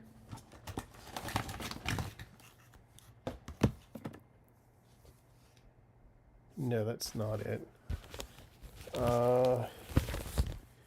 I thought I had the balloon animal book somewhere on my desk.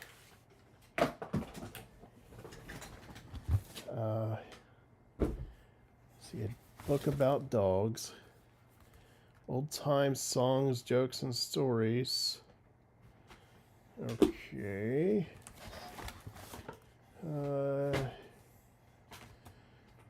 We got Microsoft certified MCP plus site building professional from 1999.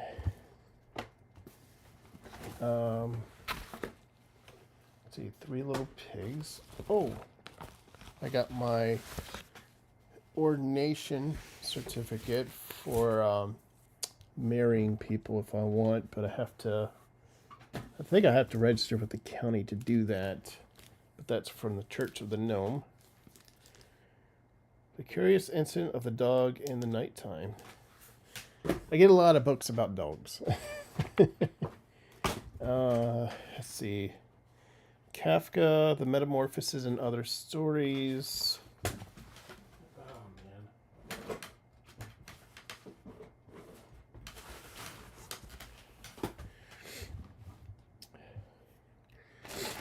man. I'm looking. Is that another hard drive? Unused? Unopened. Unopened hard drive.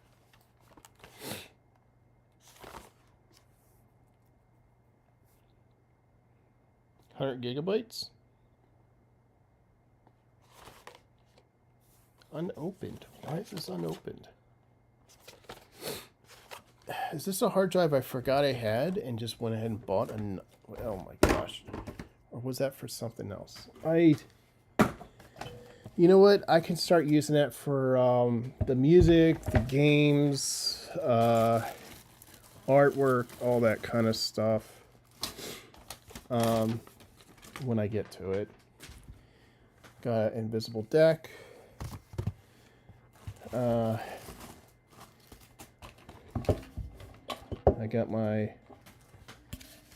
kalimba. Holiday treats. What is this? 8-hit heartwarming TV classics. I Love Lucy. Frasier, Honeymooners, Wings, Taxi, Brady Bunch, Family Ties, and Annie Griffith's Show. These are like all the shows I used to watch on like Nick at Night when I was a kid. I used to watch all the reruns and stuff. Let's see. So tomorrow is not an official event that I normally go to. So there are certain things I can't do or wear because it's not associated with the clowns I normally hang out with. Let's see, not there. I'm looking.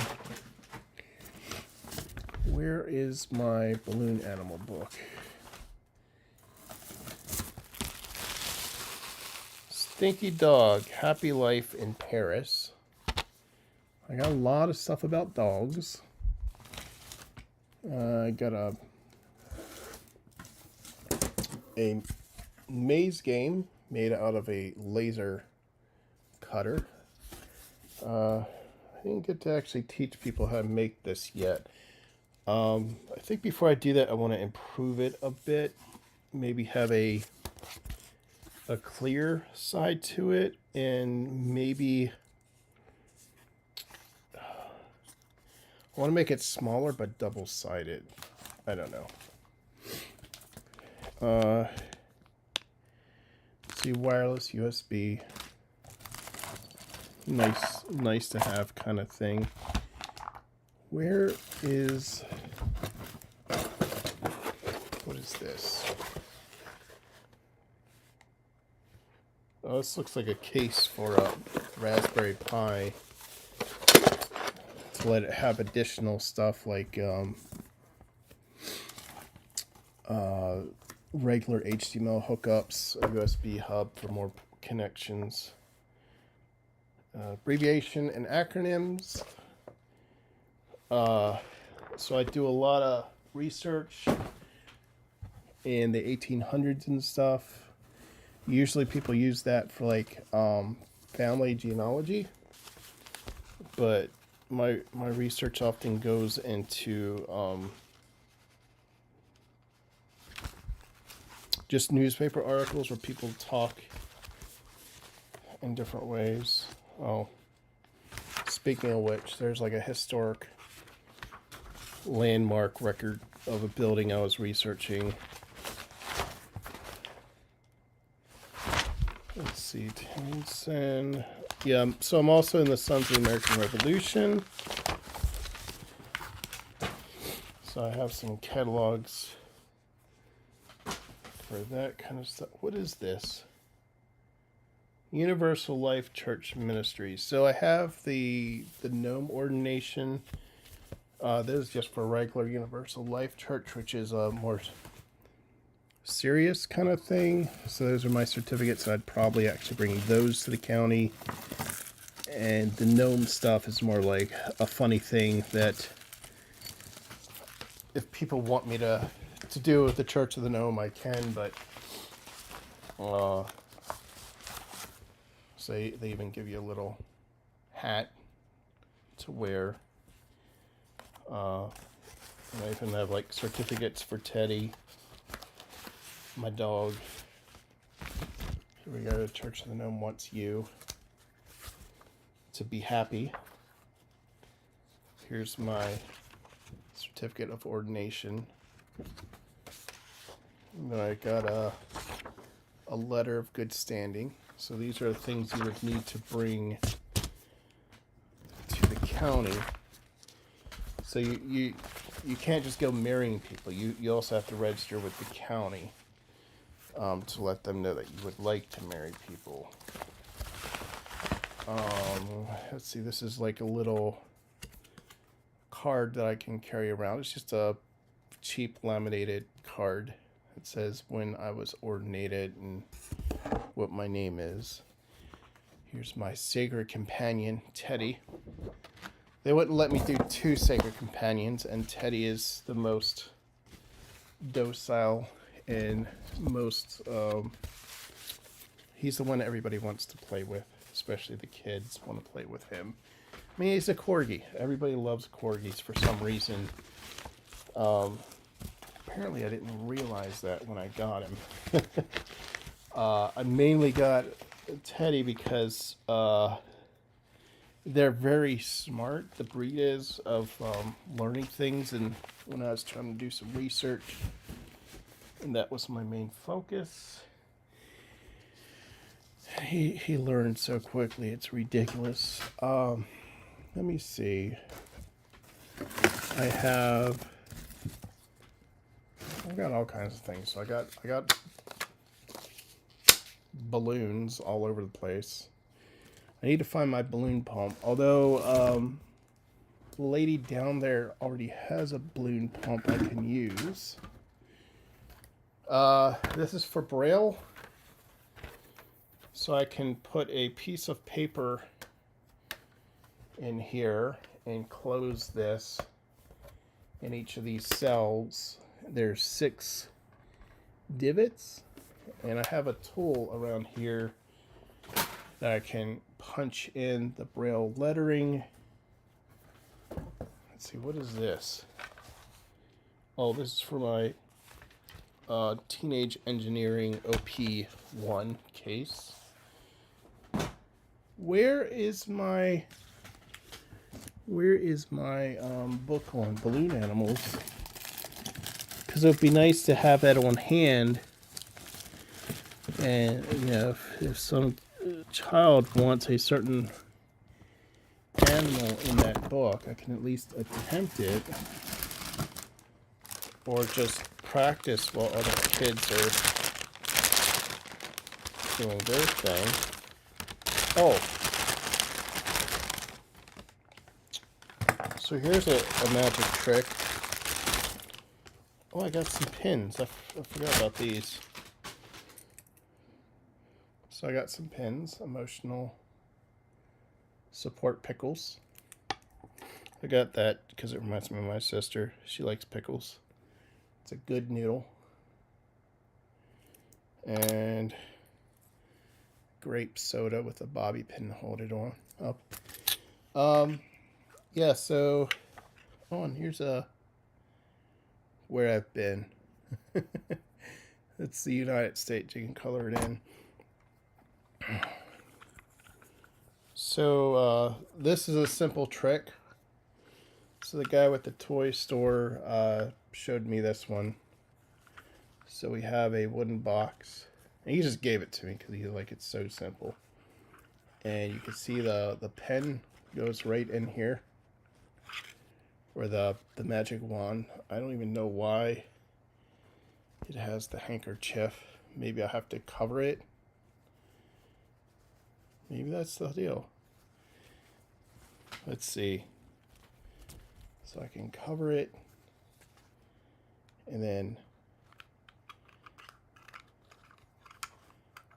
voila. It goes straight through. And then you put it in there, and how do you put it in there? It is so lame. Let's just say that. So why is there a pink handkerchief? Is this just a tack that keeps it on? Can I just take it off? Because if so, I can use a handkerchief for other things. Because I don't have a handkerchief for my little tricks. It might help to have one though. Oh, it seems like a tack, but it's on there pretty tight. All right, I'll bring that with me. I'll have to get a little bag to bring with me and put all this stuff in there. Oh, here's another one. What is this?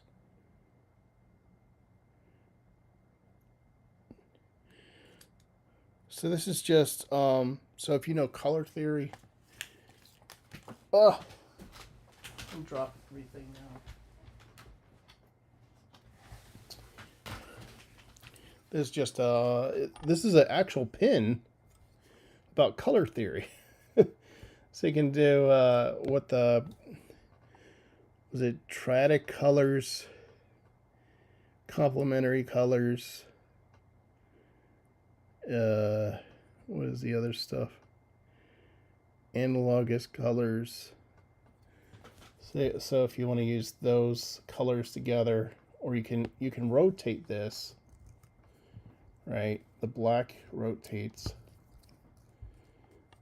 So if you want to do those colors, would go well together with those three colors, or this color, and that color at the bottom go together, or the opposite colors there go together. So it's kind of a cool pin. I could definitely use pins to wear tomorrow. I don't have many pins for my jacket at the moment, so anything is better than nothing at all. Or the limited amount I have right now. Wait, here's another bag. Nothing in there. That's an HDMI cable. What is this? Is my high school diploma, which the case is getting ripped up, but the diploma itself is okay. But so I have a dog that likes to eat everything she can get her paws on.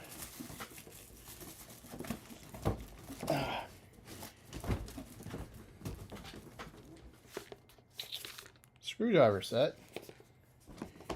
That I was going to donate that.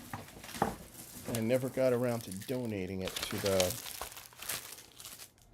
library's makerspace. It's the handy cam for my camcorder, which doesn't work anyway. A shot glass that's half eaten, made out of plastic. Oh, this is a game. So I got this. One too many rabbits, and I figured I could use the cards as kind of like magic tricks of rabbits coming out of my hat somehow. I haven't looked at playing the game yet. I was mainly after the cards as kind of like a gag to have rabbits come out of my hat. An old memory wafer. Those are before we have things like what we're used to with microchips and RAM. It was all physical back then. So those are ferrite, tiny ferrite rings that can have their orientation changed based on the electric current going through them. I got some staples. Huh. There's the electronic stapler. Wait a minute.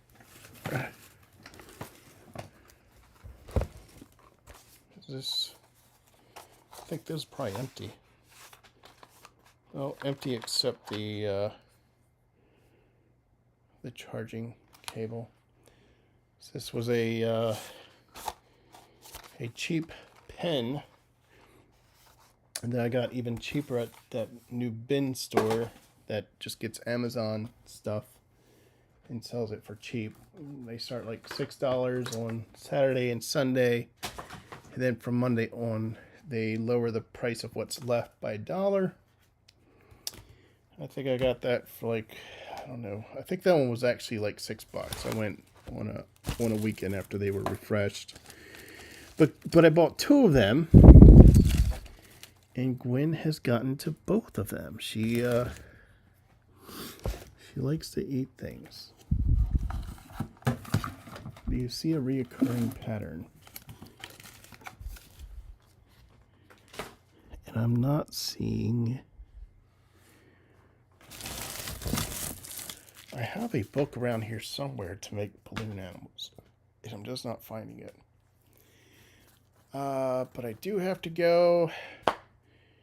It is late. I might grab a bite to eat. Look for balloon animals, some magic tricks, and then maybe a pump, and then go to sleep. I need to make sure I still have my pink on hand. Grease paint. Yeah, I'm gonna have to bring something to hold everything that I have.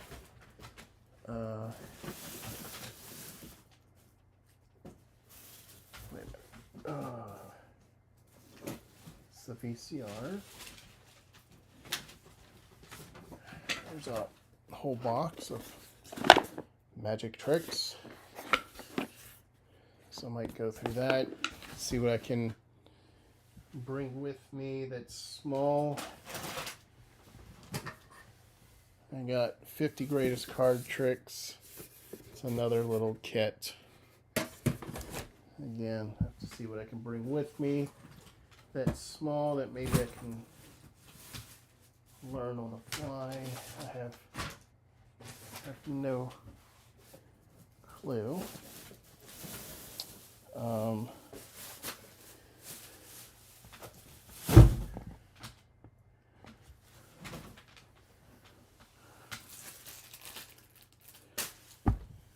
Okay, I think, yeah, I'm gonna have to go. All right, bye.